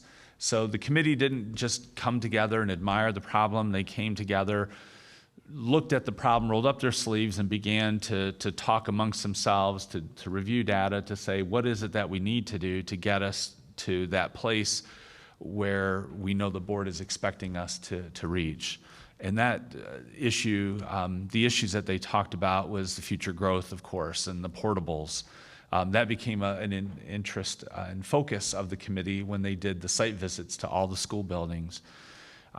They looked at trying to understand how is it that we can do all of these things, and that really came after the recommendation. The financing options in terms of the committee and how do we do this, the cost of doing nothing, the cost of operating this in the future, seeking OFCC approval, and then the road to the levy, and doing all the things that are required to get us to this point. So it's been quite a task to go from how do we solve these problems to where we are today. As you recall, there was an important recommendation that came from the committee, and that was we wanted to do something that was going to take us to 2040 and beyond. They weren't interested in a short-term solution. They also understood the limitations of going out 100 years. But they said 2040 is where we want to land, and the one thing that they were in complete agreement, which is we want to no longer depend on portable classrooms. And that was something that the committee heard loud and clear, that this is not why we came to Perrysburg. This is not what we want for future generations, is this reliance. So their full recommendation that they came back to the board is here, and that is build a new 800-student K-4 elementary in the southwest corner of the district. It's to repurpose Frank Elementary. It's expand and upgrade Toth, Woodland, and Fort Meigs elementary schools. It's expand Hall Prairie. It's upgrade and expand the junior high by 12 to 14 classrooms. It's expanding and upgrading the high school by 36 to 40 classrooms. We want to address the fine and performing arts and athletic needs, those specialized spaces. We want to address all deferred maintenance that is hanging out there in the district. And again, eliminate the long-term use of portables. And from that recommendation, we shared it with the board, and the board began to provide feedback. And of course, the price tag to do all those things was something that the board felt was not something that we could do. And in fact, Treasurer Dreer spoke about the challenges of financing all of their recommendations. So then we came back with a phase 1 and phase 2, presented that to the board, received some feedback, and this is the phase 1 scope that is being presented that will be reflected in the bond issue. So you can see that phase 1 calls for the new 800-student elementary, high school classrooms, cafeteria addition, and site work. The deferred maintenance at Fort Meigs, Toth, and Woodland. Fort Meigs, Toth, and Woodland additions, completing the junior high deferred maintenance. Steinecker Stadium, new restrooms and entrance, transportation garage additions, and high school boilers and chillers. Those are things that we've talked about throughout the process that are related to growth and deferred maintenance. That brought us to a price of $139,995,855. That's based on the estimates that we've worked with the collaborative to help us get to those numbers. We talked about Frank Elementary, and you know, there was a lot of discussion about what to do with Frank. The board asked questions, we provided feedback, and this recommendation includes you know, keeping Frank in the constellation to be used at a future date as the preschool, which is now located at Union Elementary and serves approximately 206 students. So that is something that, you know, Frank Elementary's future. The financing part, financing $140 million. The amount of mills that the county auditor has indicated that the first year of this collection would be 5.95 mills. So on a $250,000 home valued, a home valued at $250,000, that would be $43.39 a month. And the estimated reimbursement, if at full 30%, would be $42 million that would come back to the district. And we are anticipating being approved next month by OFCC at their board meeting. So we've created that application and submission, and we're expecting to be approved next month. And then that reimbursement would come when our number gets called in the future. And we've talked about the 30% reimbursement. We're estimating between 3 to 5 years. You don't have a specific date because there are districts that are in line before us, and some will pass. That could move us through the line more quickly. Others might take full advantage, and that will delay our movement in the line if they are seeking their community support. So we're good there. The one thing we wanted to talk about is the deferred maintenance. In 2018, we received numbers as part of that facility planning as to what it would cost to bring those buildings up. You can see the difference between those costs, almost a $9 million difference. So we know that will things be more or less expensive in the future? We know the answer to that because we've seen just since 2018 what those costs have done. The committee spent time and felt it was very important to talk about the cost of doing nothing. And one of the things that we talked about with them is the fact that we cannot turn students away. So if we continue to grow, as we shared in the chart earlier in this presentation, we don't have the ability to say we're closed. We have to find a way to make that work. And the committee said, how will that work? So one way that districts have taken this challenge on is to begin to explore split shifts for buildings that are overcrowded, and have students come in for a morning shift or afternoon shift, because that's the only way we can maximize the space. Another way, or a combination that we would do that, is to add portables over a period of time. And that was something the committee felt very strongly that we don't want to go down this road. Portables would come out of the general fund. We don't have a line item for acquiring portables, installing portables. That will certainly lead us to making decisions about programming at a time where we're growing to install this temporary solution. So we talked in previous presentations about the cost of doing nothing, and there are real dollars to the cost of doing nothing and the impact that it would have on our operations by splitting up classes, reducing offerings, the expense of extending days for different types of employees. We know that those are real.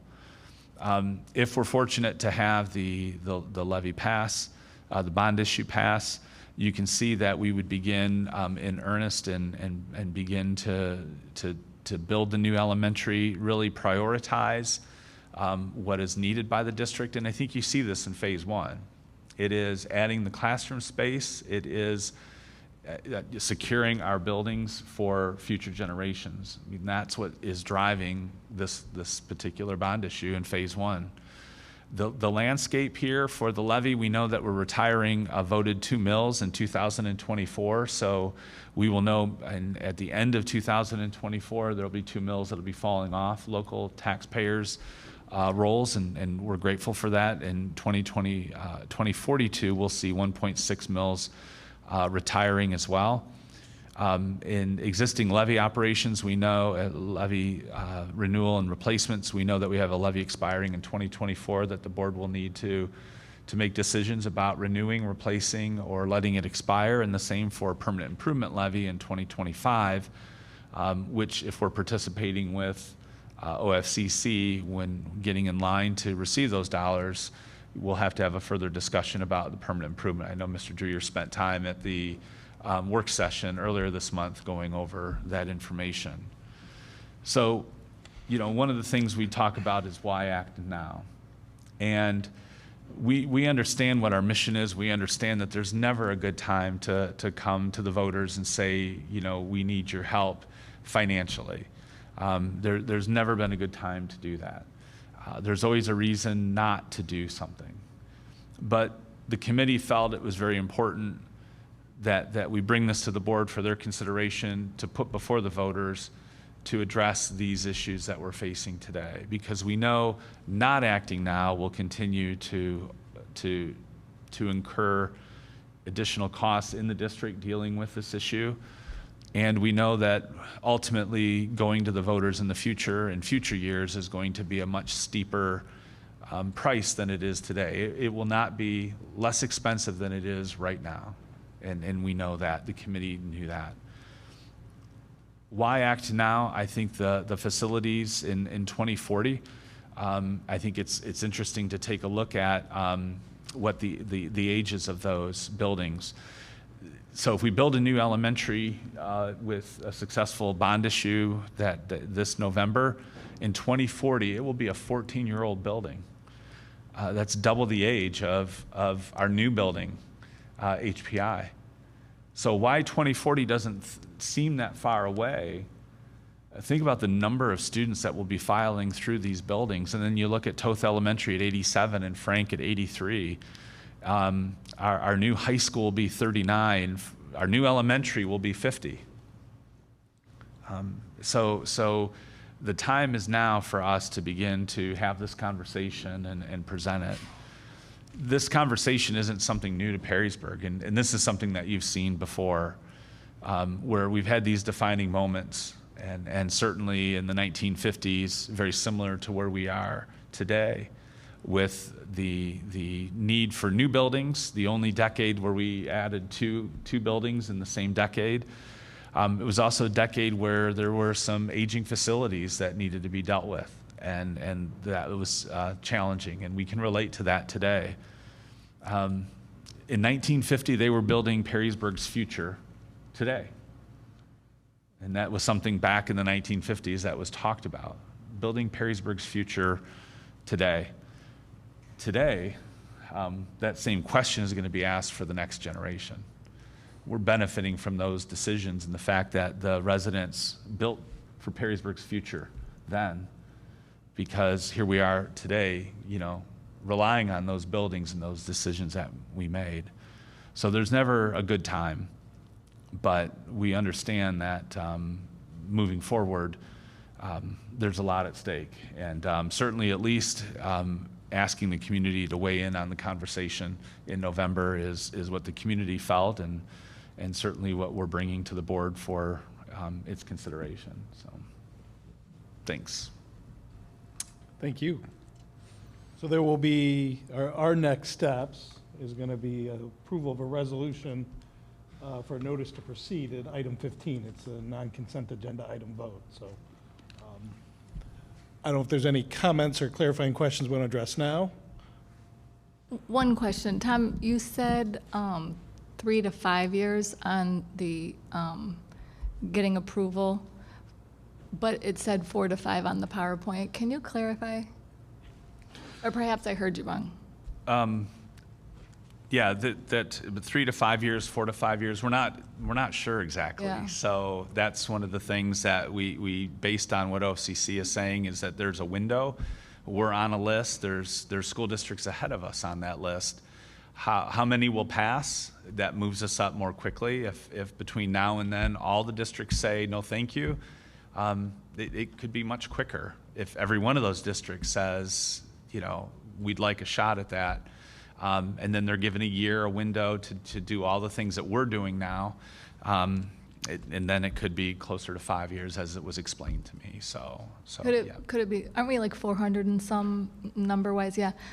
So I was looking, and we haven't moved up, but I think it was 11 in the last 2 years or something. So could it potentially be longer than 5 years? It could potentially be longer, right? Yeah. Okay. So the way that if we go forward with it, then yeah. Regardless of when you start it, you don't wait for that. You proceed and go in hopes of then getting the percentage of at some point in time. I mean, at some point in time, we will be there. Right. But right. 10 years, I mean, excuse me, you then collect it at that point. Is that how I understand it? So you'll be reimbursed. So the district will pay for this, whether it's 1 year or 5 years. And then, the amount that the project and the scope of the project, they approved the plan and said, these are the things that we'll pay for. So we submit all that when we're completed, and then when our number is called, then we're reimbursed. And the board, at that point in time, will have an opportunity then to take that money, which could, and that's the 30% of the project, of the eligible portions of the project, and be able to use those funds either as phase 2, and we talked about that, or to pay down that debt much, much more sooner. So that's a future board's consideration. This board can't compel that board to act a certain way. Right. So we're going to have to pay the total amount, which is what we described here, regardless. But the reimbursement, that will happen once that board approves this in July. As to when we will get that refund, we'll determine on where we end up, in that line. Okay. And then one other thing for clarification. On the example that you gave on the $250,000 house, is that in the township or the city? Because there is a difference in percentage. Not for school district taxes, because Perrysburg schools, I know it's confusing because we have 2 townships and a city, but for us, it is, the Middleton Township, Perrysburg Township, and the city. Those are all under the Perrysburg Exempted Village School District taxing authority, and that would all be the same. Oh, it's the same. The school portion is the same. You may have different other taxes in the townships or in the city, but the school portion is the same throughout all those areas. Right. Somebody in Perrysburg Township doesn't pay a different Perrysburg Schools tax rate than somebody in the city or in Middleton Township. They all pay the same.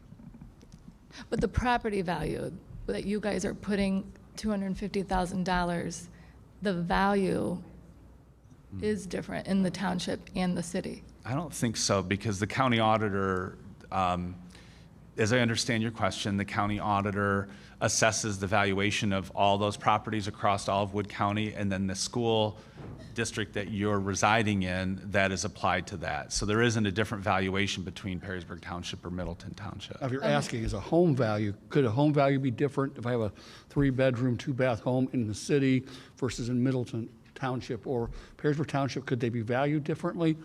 They can, but that doesn't affect this calculation, because $250,000 value to us is $250,000 value no matter where it is. Well, they're valued differently due to market conditions, not due Exactly. to some different Right. Market value methodology. Right. Yeah.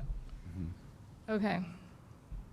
I'm going to look up and see what I was thinking that was different, and maybe I'll clarify it. Okay, yeah.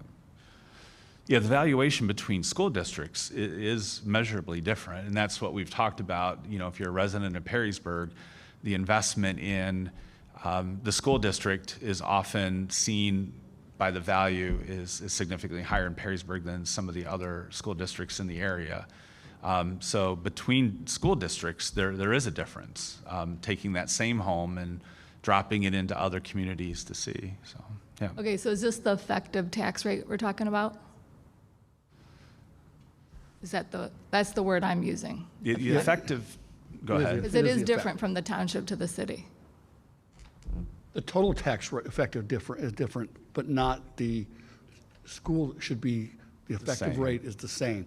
It's like a couple months ago when I put up all our levies, Yeah. that effective rate applies to everyone who's paying taxes in the school district. So the effective rate for the permanent improvement levy, whatever it is, 1.62 mils, that applies to everyone. The effective rate for the fixed sum levies, they apply across the board. So if you live in Perrysburg Township and you live in the city of Perrysburg and you pull your tax bills, that school district tax will be identical. The effective rate will be identical in both taxing, in the city and the 2 townships. It'll be identical. Okay, so maybe that's different than, maybe the schools is the same, but they do have a different effective tax rate. I thought it was different for the schools. The total can be different. For example, you could have a cemetery tax at the township that you might not have in another one, or something else like that. No, I know that. I was just the effective tax rate. I thought it was for the schools was different too. Yeah, the effective tax rate is a function of the House Bill 920, the reduction rate. So what that means is there's voted mills, which are, you vote for 6 mills, and then 5 years later, because the value increases in the school district, you're paying less mills on that particular levy because the effective rate to generate that required income is diminished.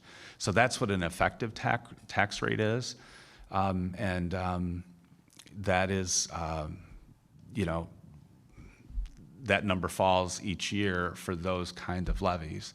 But for school taxes, it falls in the 2 townships and the city, so it would be the same no matter where you live. Okay. So. I understood it differently. Thank you for clarifying. And also, the tax rate that the auditor calculates is based on total valuation across the entire district.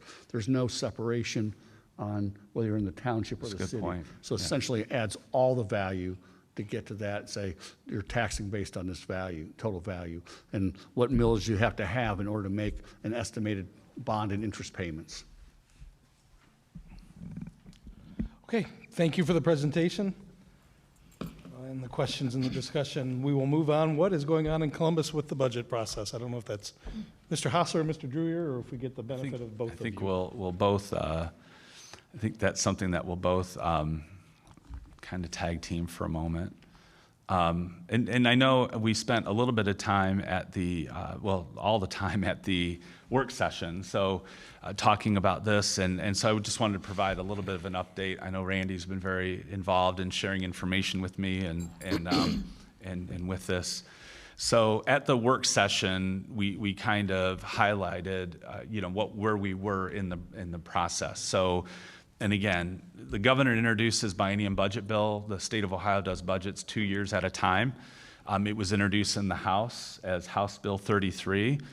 The House, broke the bill apart, sent pieces of it to different committees, and then they passed a substitute bill. So they didn't take the governor's bill.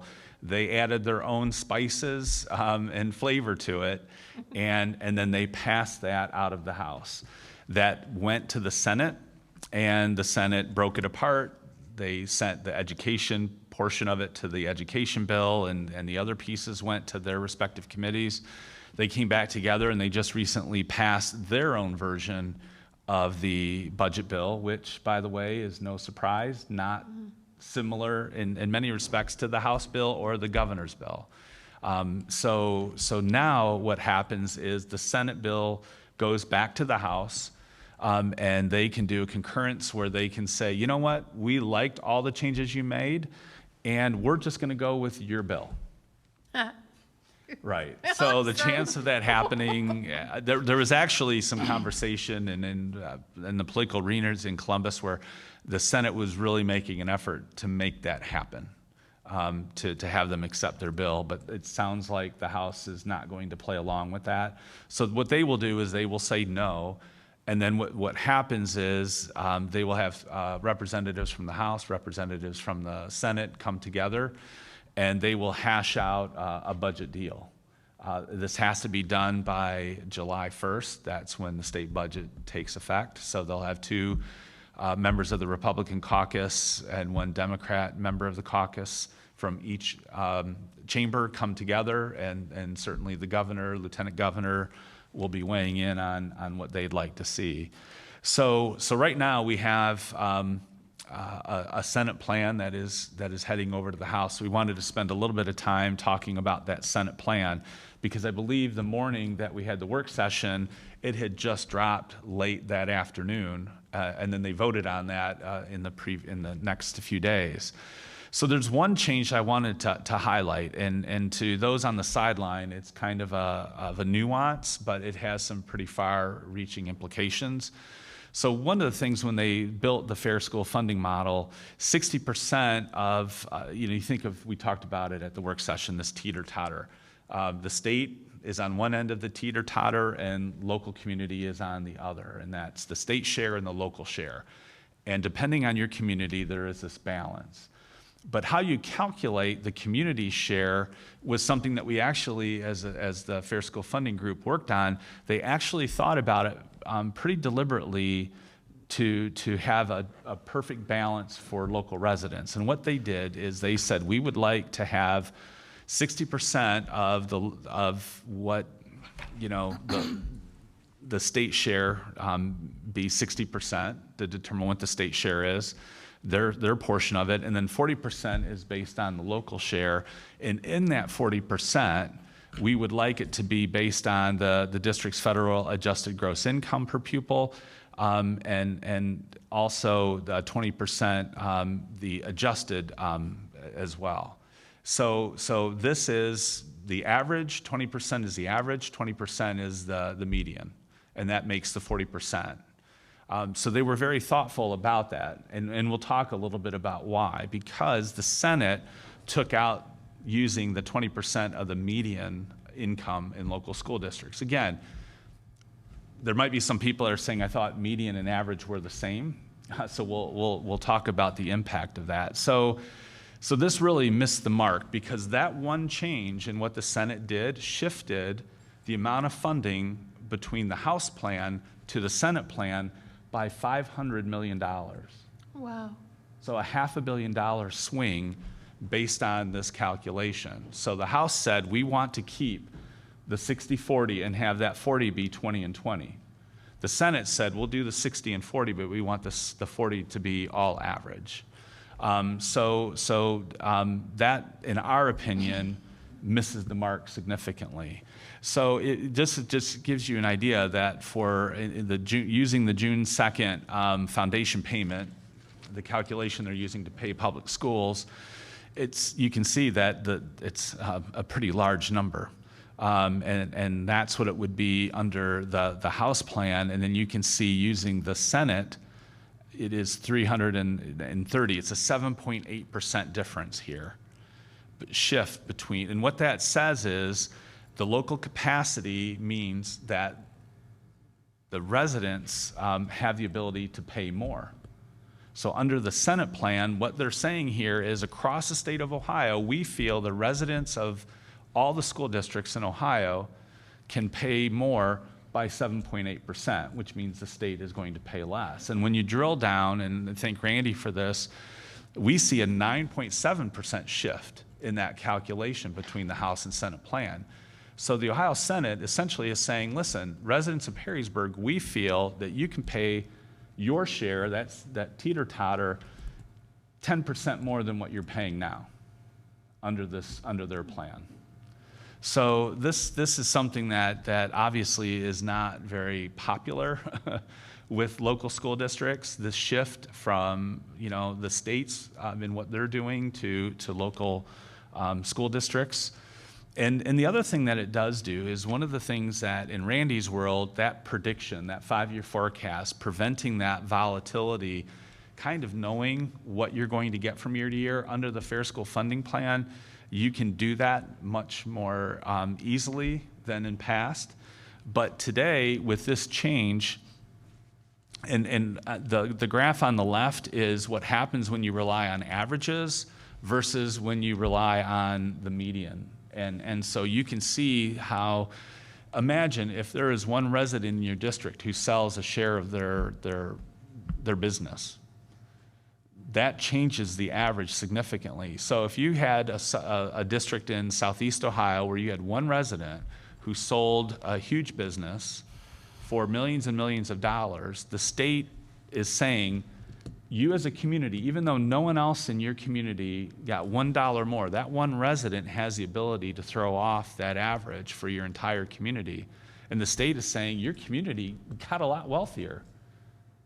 And so the Fair School Funding Plan had that median component, which did what it shows on the right, which makes it less volatile and more predictable. And what ends up happening is with that volatility is the savings that the Senate has generated from making that small adjustment. So this leads us to the next thing that came out in the Senate plan, which is an increase to private school funding. So when you look at the House plan, which expands vouchers, and it expanded vouchers, and we'll talk a little bit about those details. What the Senate did is it took that plan and it went even further than the House did. So when you look at the numbers, the Senate increases the voucher plan by $182 million in the first year of the biennium budget, and then $191 million in the second year budget. So I just shared with you moments ago that this teeter-totter that they're doing, the Senate lopped off $500 million that was in the House to go to public schools. And then when you add up how much they've increased the private school voucher program, it is remarkably similar. They found their funding source. Right. So over the 2 years, the total outlay for private school vouchers will be over $1 billion. And again, 90% of Ohio students go to public school. So that is a pretty significant swing in funding priority between the House and Senate plan. So here's a little more of a deep dive with what that does and how the mechanics of it worked. So this information came from the folks down in Columbus, but But you can see here that under the Senate plan, regardless of your income, so that Southeast Ohio example where the gentleman or the CEO, that the lady who sold her business or the gentleman who sold her business, they will be eligible for some money in the Senate's voucher plan. So even though they just sold their business, so that is why there is more money being allocated, and you can see how that works here, where this would be universal in the plan, and anybody would be eligible for some money in this plan, and you can see that. So the amount, the vouchers, will increase in the Senate plan. For elementary, there'll be $6,165 that will be going for the state of Ohio to any child in a private school. For high school students, it's $8,407 that will be going to any private school student in Ohio. Perrysburg, just to remind folks, we received $2,964.90 from the state of Ohio. So you can see the amount of state money that will be flowing into private schools. And we talked about it at the work session, but the amount of regulations and the transparency that goes with the funds, the $2,900 funds coming to Perrysburg is significantly great. And the amount of requirements going with the public dollars into that arena is different. So again, to break it down, the House, you can see here in the first year, we would receive $13.1 million. The second year, $12.7 million. Under the Senate plan, $11.2 and then $11.5. That's a $3.1 million difference. We're just talking about millages. That's about a $3 million difference to our taxpayers in terms of funding being shifted from the state to local folks. So I just wanted to mention that the House plan is something that we worked very hard with the House, and we've given you updates on that. We were pleased with how the House treated not only private schools, but also public schools. And so Representative Gambari met and has spoken with Randy. He spent time with me. Took a lot of time to understand the issues and ask the questions, and supported the House plan, and we just wanted to thank him for his follow-up with us and really rolling up his sleeves and understanding the differences and what it means to the local taxpayers. I know there's a lot of statewide noise, and that's what we wanted to do today, to kind of drill down to what does it mean for Perrysburg. There's the rhetoric that we're hearing out of Columbus, and that's fine, and that's what they do in Columbus. But what does it mean to us here? What does it mean to our students who are walking the halls, or the teachers that we talked about tonight? What does it mean for them? And we're beginning to get a pretty clear picture of what that would mean and the gap that would create. So we just wanted to give an attaboy to Representative Gambari for his efforts and really bringing a balanced approach to all students in Ohio, public and private, in a way that works out for everybody. The Senate plan is one where certainly it's created winners and losers. And when you're talking about children in Ohio, that's never a good thing. So thanks. That's just a quick update. Yeah, no, thank you. And equally, and I said it at the work session, but so thank you to you, Mr. Hostler, Mr. Drury, for the time you're spending down in Columbus advocating on this issue on behalf of this community and the taxpayers in Perrysburg, as well as what is fair across the state. And this board appreciates the leadership positions you both have taken at the state level in working through these issues and being a resource for the folks down in Columbus and for this district and for this board. Okay. Could I ask sorry guys, could I ask a question on your slide that says Senate plan, Ed Choice Voucher Program, just a couple back?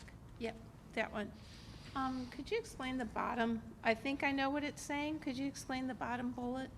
So the House inserted that they wanted ODE to develop a measure that enables parents to effectively compare performances between Ed Choice and public schools, because right now, when the state report card comes out, there isn't another, charter schools, you can look up their grades and their reports. Public schools, we spend time going over that. but there's nothing for private schools in terms of how they're performing. So what was in the House bill was to ask that ODE come up with something that a parent could look at and compare apples to apples, because right now there isn't that capability to do that. There's other assessments that are used, even in the Toledo Diocese. There's different assessments that you'll see advertised or referred to, but there isn't that kind of universal tool that families want to have to make an informed decision. Because haven't you given us those charts that you've got a chart where we've got all of the highest enrolled, I suppose, or top performing charter schools that don't even come close to what our students have produced, right. correct? Am I Correct. Yeah. Okay, so so that, I would suggest throwing that slide in there. But the Senate bill is eliminating the requirement for ODE to develop those kind of measures. Is that because they're trying to get rid of ODE? Is that why it got eliminated? Because isn't that part of their thing, is the destruction of the Ohio Department of Education? So in the budget bill, in another section, that has been inserted, and that's going to happen. So this is more about, and I'm speculating, so these are my words, I'm speculating here, but I think that there is just a resistance to have any types of comparisons, measurable comparisons that you'd be able to take a look and say, okay, here's what Perrysburg is doing, and here is what we see happening at St. Joan of Arc. But isn't that the whole point of school choice, is that you can choose which is best because you can shop if you don't have a means by which to compare, to shop? You're not shopping with any information. You're throwing a dart at the wall. I think you're exactly right. Okay, I think you're right. mean, that seems very logical to me. I thought I was missing something. And I think here's the other piece of that is you said this, and respectfully, I'm going to kind of pivot on it. Parents want this information to make an informed decision and to choose. But ultimately, who does get to decide who attends that school? It's not the parent. It's the school determines whether or not they're going to allow that student to attend their private school. Right. So this is about choice, and it's talked about as being parent choice, but private schools do a great job, and I'm glad they're there. And you've heard me say publicly that we have great private school options here in Ohio, in Northwest Ohio, but we're talking about significant amount of dollars, public dollars flowing into those. And then who is it that ultimately decides? Is a panel of people that you apply, and there's an application, and then you get a letter saying congratulations or sorry. The choice still rests not with the parent, It rests with but it rests their with the board or with administration, whatever or group behind closed doors makes that decision about who gets into their school and what criteria. And if they stay. Well, public schools have to keep everybody and take everybody that comes in the door. Private schools can pick and choose, and they can kick them out and send them back. And I'd like to point out that this $6,165 and the $8,400, that's in addition to the administrative reimbursements that they get, and also additional state funding that they're getting now, which is right around $1,000 per pupil. Every private school gets a guaranteed amount for auxiliary services and administrative cost reimbursement from the state now, and those dollars have to be spent specifically. The vouchers, there's some questions as to how much and where those dollars can be spent, how they can be spent. So if you wanted to do a pure apples to apples, those are still going to be there. This is additional funding on top of that. Wow. So again, there's a lot of noise in Columbus about this. It's something that they're hoping to achieve. It's not a statement about the whether or not private schools do a good job or not. This is about your public tax dollars going, to the tune of $500 million expanding a program, and what is the oversight and how those dollars are going to be used, and is it going to make a difference for students? And I think that's a fair conversation to have, and it's not a criticism of that, but we have 3 publicly funded school systems in Ohio. We have the charter schools, which are public, we have public traditional schools, and we have private schools, because if you pull the public funds out, those schools won't be able to exist. But should we have 3 different standards of transparency for those tax dollars? And I think that's the question. I mean, Yeah. in any other thing, they would just look at you like you've got 3 heads and say no. Right. But because it's schools, I don't know, I'm sorry, they just lose their minds down there, and they don't listen to people who live and breathe this stuff and understand it. Yeah. Just another way to widen the gap between the haves and have-nots. It's just, it's scary sad, and I mean, yeah, the system needs to be fixed, I get that. Making it worse is not fixing it. And like I said, I worked at private schools. I have nothing but respect for those educators and the missions that they have. You know, my mom and dad sacrificed to send me to private schools, and had a great experience there. My youngest brother went to a public school. He had a great experience there, and probably, you know, he's a superintendent as well.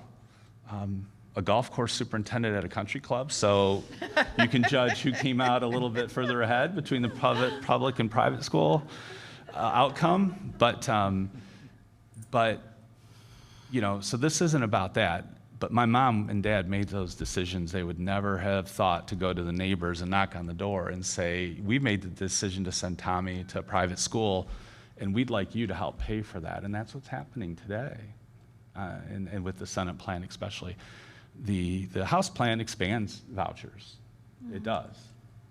But again, it doesn't do it at the expense of public schools. So.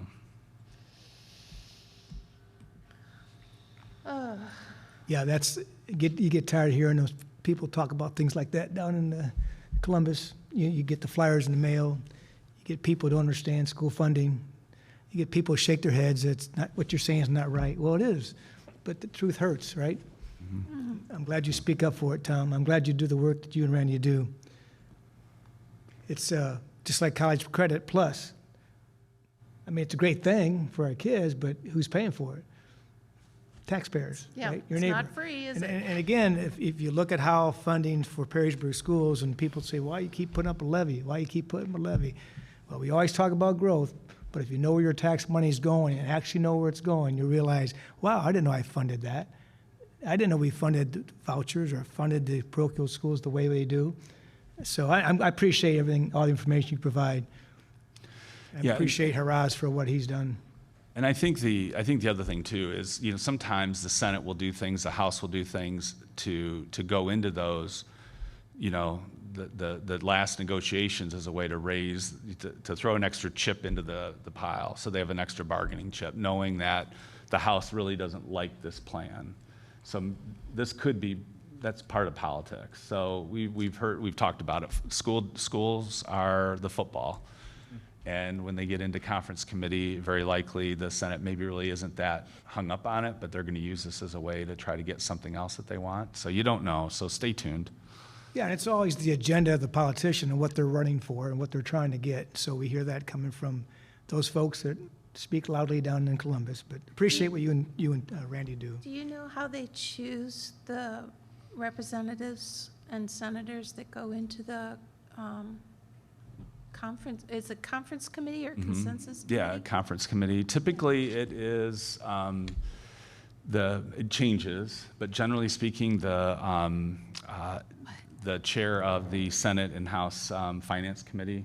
That's typically, and that's held by the caucus that's in power. So that would be the Republicans. Matt Dolan is the Senate Finance Chair.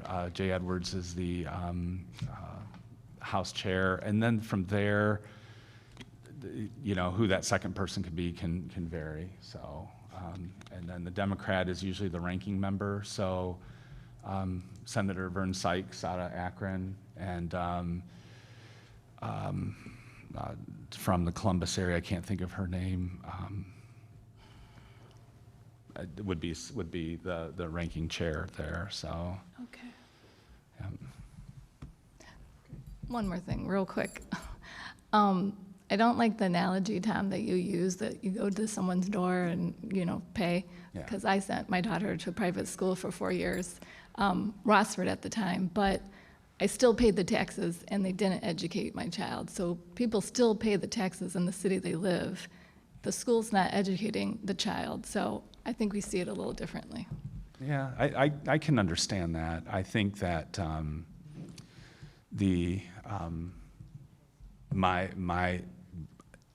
those public funds are coming from the neighbors. So, I mean, there is an element of accuracy to that too, because the neighbors are the ones that are paying for that. The amount of taxes that are going now, $10,000, $8,000 to private schools, you're drawing in my tax dollars, your neighbor's tax dollars, everybody. So there is an element of I think, truth to that, and there's certainly truth to what you're saying too. You do pay.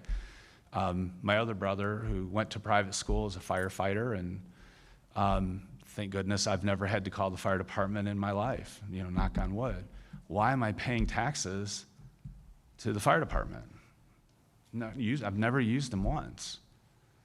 But they bring a value to your community, and they're a value to where I live, because my brother would come to my house if there was a fire. I mean, we're in his area, but I wouldn't think that I would want to hire a private fire company and get reimbursed for that. At some point, we're citizens, and being a citizen means doing those kinds of things, paying for those kinds of things to enhance and. Certainly in Perrysburg, that tax dollar that you're spending to the school district, even though if you're not sending your child there or you don't have a child currently in there, the value of your homes because of Perrysburg schools increases the value of your home significantly compared to some of those other communities because of the school districts. And so there is an investment aspect to that because when you do sell or your children sell, your home, they will see that benefit because of the schools. And, we hear that time and again with the volunteers that came through today. Many of them said, we're happy to be here. We moved here because, and, they're not saying that always in other places. So we're grateful here for the community's investment, so. Yeah, if I can tag on to that, that's a choice that we make as parents to not send children, if you choose, to public school. But unfortunately, and I'll put it out there, and I've said this before, no public school around, no private school around would accept my child, Lucas, with the significant needs that he has. So, be it what it may, that was a choice that you made to send your child to private school, and I would not have that choice because they would not take my child. Not that I would send him there, but he doesn't have that option. So we have a common school system in the state of Ohio, in the Ohio Constitution, that they're pretty much thumbing their nose at right now and saying, oh, well, we're going to be unconstitutional. It's been that way since DeRolf. And I will get off my soapbox. No, that's good. It's good to hear that because you've experienced that. It's good to hear from people who've experienced what you've experienced, what you know. And they keep filming me from the crowd here. Okay. One of the criticisms I get from my family is I tend to drive too long without letting them take breaks, so I am going to propose another 5-minute break here. We'll reconvene at 8 o'clock for the treasurer's report. I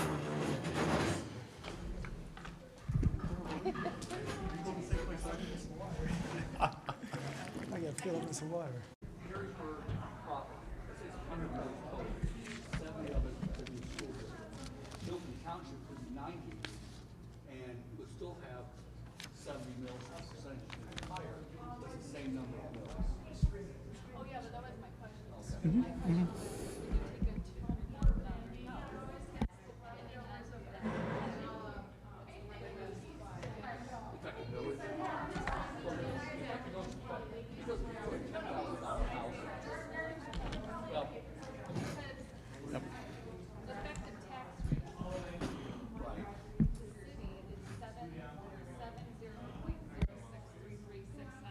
just a little hangry too.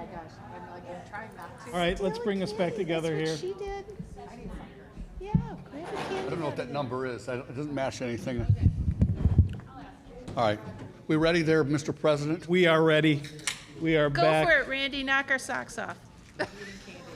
I had feedback in my evaluation. I'm supposed to go slower in these presentations. Oh, okay. You want to go back All on right. that? And longer, slower and longer. Slower and longer. All Okay. right, all right. How about if I hit the essentials? And my presentation's short anyway. We covered, a lot of it already. We talked about state funding. So let me just give you an update on where we are. Obviously, these numbers are through May, 11 out of the 12 months. The year is essentially in the can, right? Not much shouldn't change between now and the end of the year. Essentially, all of our, we still have a couple more foundation payments to come in, and I'll talk about. And the other big thing we're waiting on is our catastrophic costs, and I'll go through that. That's an important dollar amount, and of course, our expenses are trending as they will. But you can see where we are. We're at 108 cash days, which is a significant improvement over last year at this time. And you can see that in this chart. I'll be curious next year. I'll try to estimate this. I think next year will be somewhere between the blue and the yellow. We won't be quite as good, but we'll still be much stronger than we were in 2019. Tom mentioned that. Of course, at the end of this period, we'll have that levy that we'll have to discuss, and I'm not ready to discuss it until we have a state budget, and as Tom pointed out. So we're almost 92% through the year, through May. Investments continue to be strong. It's just amazing to me that I'm making over 4% sitting there in a money market that's 100% liquid. I get calls all the time. Hey, want to buy some CDs? No, because you can't do any better for me without messing up my liquidity. We're talking about catastrophic cost reimbursement here in a minute. But again, we're going to end the year, as I talked about, the 5-year forecast better than the November forecast. So we're still on track. And you saw from the previous chart, our expenditures are up 4.8% over year, and revenue's up 5.5%, driven primarily by income tax and our investments. So we've already talked about the budget highlights. I'm not going to belabor this, but I will show you one number. It's a little. I only looked at 1 year. Just next year, if the Senate bill versus the House bill, you can see the difference. That the House bill would have given us almost $2 million increase in funding, where the Senate essentially is flat. So, and these are the Senate simulations. These aren't mine. So, we've already beat this one to death, I think, tonight. But let me talk about catastrophic costs. This is one that's important. So, catastrophic costs are costs for students over a particular threshold, and they're special needs students. And that threshold is like $31,000. So any cost we have above $31,000 per student, we can submit that to the state and ask for reimbursement on those costs. And it's always a year behind. So this spring, we filed for last year. And in fact, Angie Stafford in Dr. Glesser's office, she does this and does a fabulous job. It's a really important deal. What happens is the state gets all these requests from all the school districts. They have a pot of money sitting there, and then they divide it up. So we never know what our reimbursement's going to be on catastrophic costs. And so I put up here last year. Last year, we submitted almost $450,000 in catastrophic costs. So these are costs over $31,000, right? It's not that. So that gives you an idea. And last year we got about $215,000 back from the state. So about 48% of what we asked for. This year we submitted a little more, $460,000. We got about what do we get? $22,000 less. And that's because more districts are submitting for this money. In fact, one of the things I want to point out here is in our foundation payment, there is we do get some special ed funding based on the severity of the student needs, and the state holds part of that money back to put in this pool. And for us, they held back about almost $110,000, but we got $293,000 back. So we essentially got everything back that was held from us. That's not true for every school district, right? So somewhere out there is a school district that had more held back than they got, and we got that kind of, that money. And don't take this as a negative in terms of the district. I think the reason our numbers are there is because our special ed department does an outstanding job, right?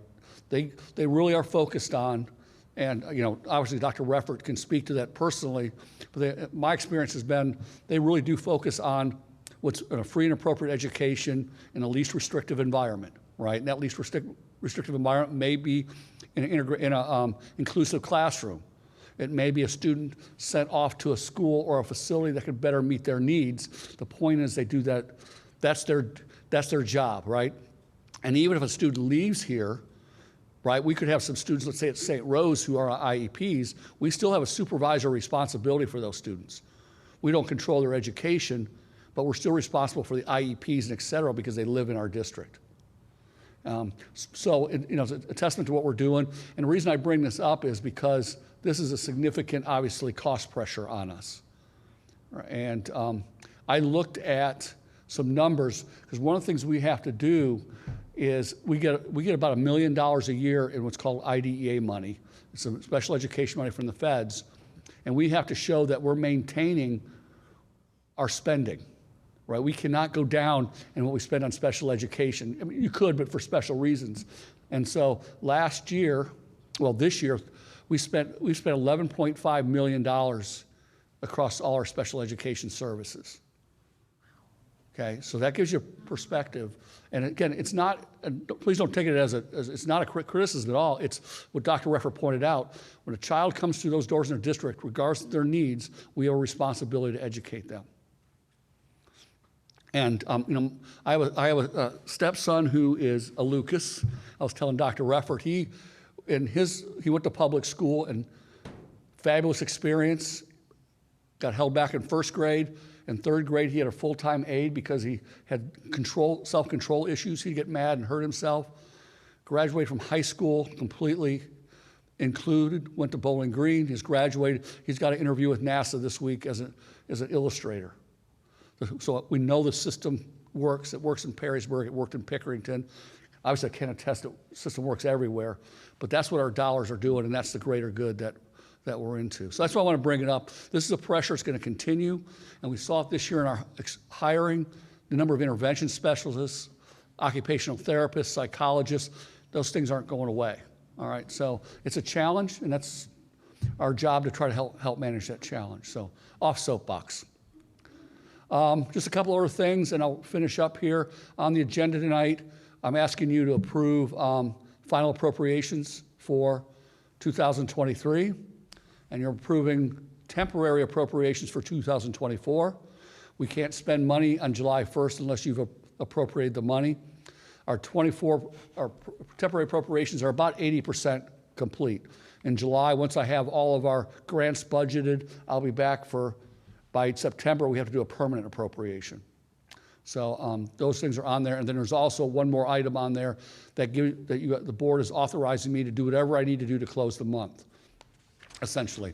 Typically what that means, if we had a fund that was negative, I could advance the money into it, and then you kind of approve it after the fact. But I don't anticipate having to make any of those changes right now. All our funds today are in the black, except for grants, and we're allowed to be negative on them because we'll request payment on them before the end of the month. So if a grant is negative, we ask the state for that amount of money, and once the state starts paying it again after the 1st of July, then it'll be back to being whole again. So that's a little bit fast, but we beat the state budget to death. Any questions or comments? I just wanted to add that in the Finance Committee meeting, you and I took a pretty decent dive into the 23-24 appropriations, as well as a deep dive into the then and now. So you were appropriately brief, but Finance Committee did cover that as well. Okay, next item on the agenda then is an approval of what Mr. Drury just presented. So I'm seeking a motion to approve agenda items 7.2 through 7.5. So moved. Second. Ms. Larimer and Dr. Reffert. Roll call, please. Ms. Larimer, Yes. Dr. Reffert, Yes. Mrs. Eubank, Mr. Pullman, Yes. Mr. Bennington. Yes, thank you, and thank you for the presentation. Good luck closing the books this month. Next item agenda, our board committee reports. Being the summertime, we're a little light on committees. I think we've heard everything that was discussed in Finance Curriculum Committee. Mr. Pullman? Well, yeah, we just spent the meeting talking about state testing, and I just have one question for the board, and what does the number 20,000 represent? I know. Number of tests. that the Yes, students have how about taken. that? But they talked about, from the time August rolls around to the end of the year, they're working toward that next state test that's mandated, and totally, and again, unaware of the planning that it takes for the TNL committee, or for the curriculum committee, in Brent's position and the staff to do the state testing. But 20,000 tests, that's over 20,000 tests. For just our school? Yes, yes. Gee. Keeps them Louise. busy.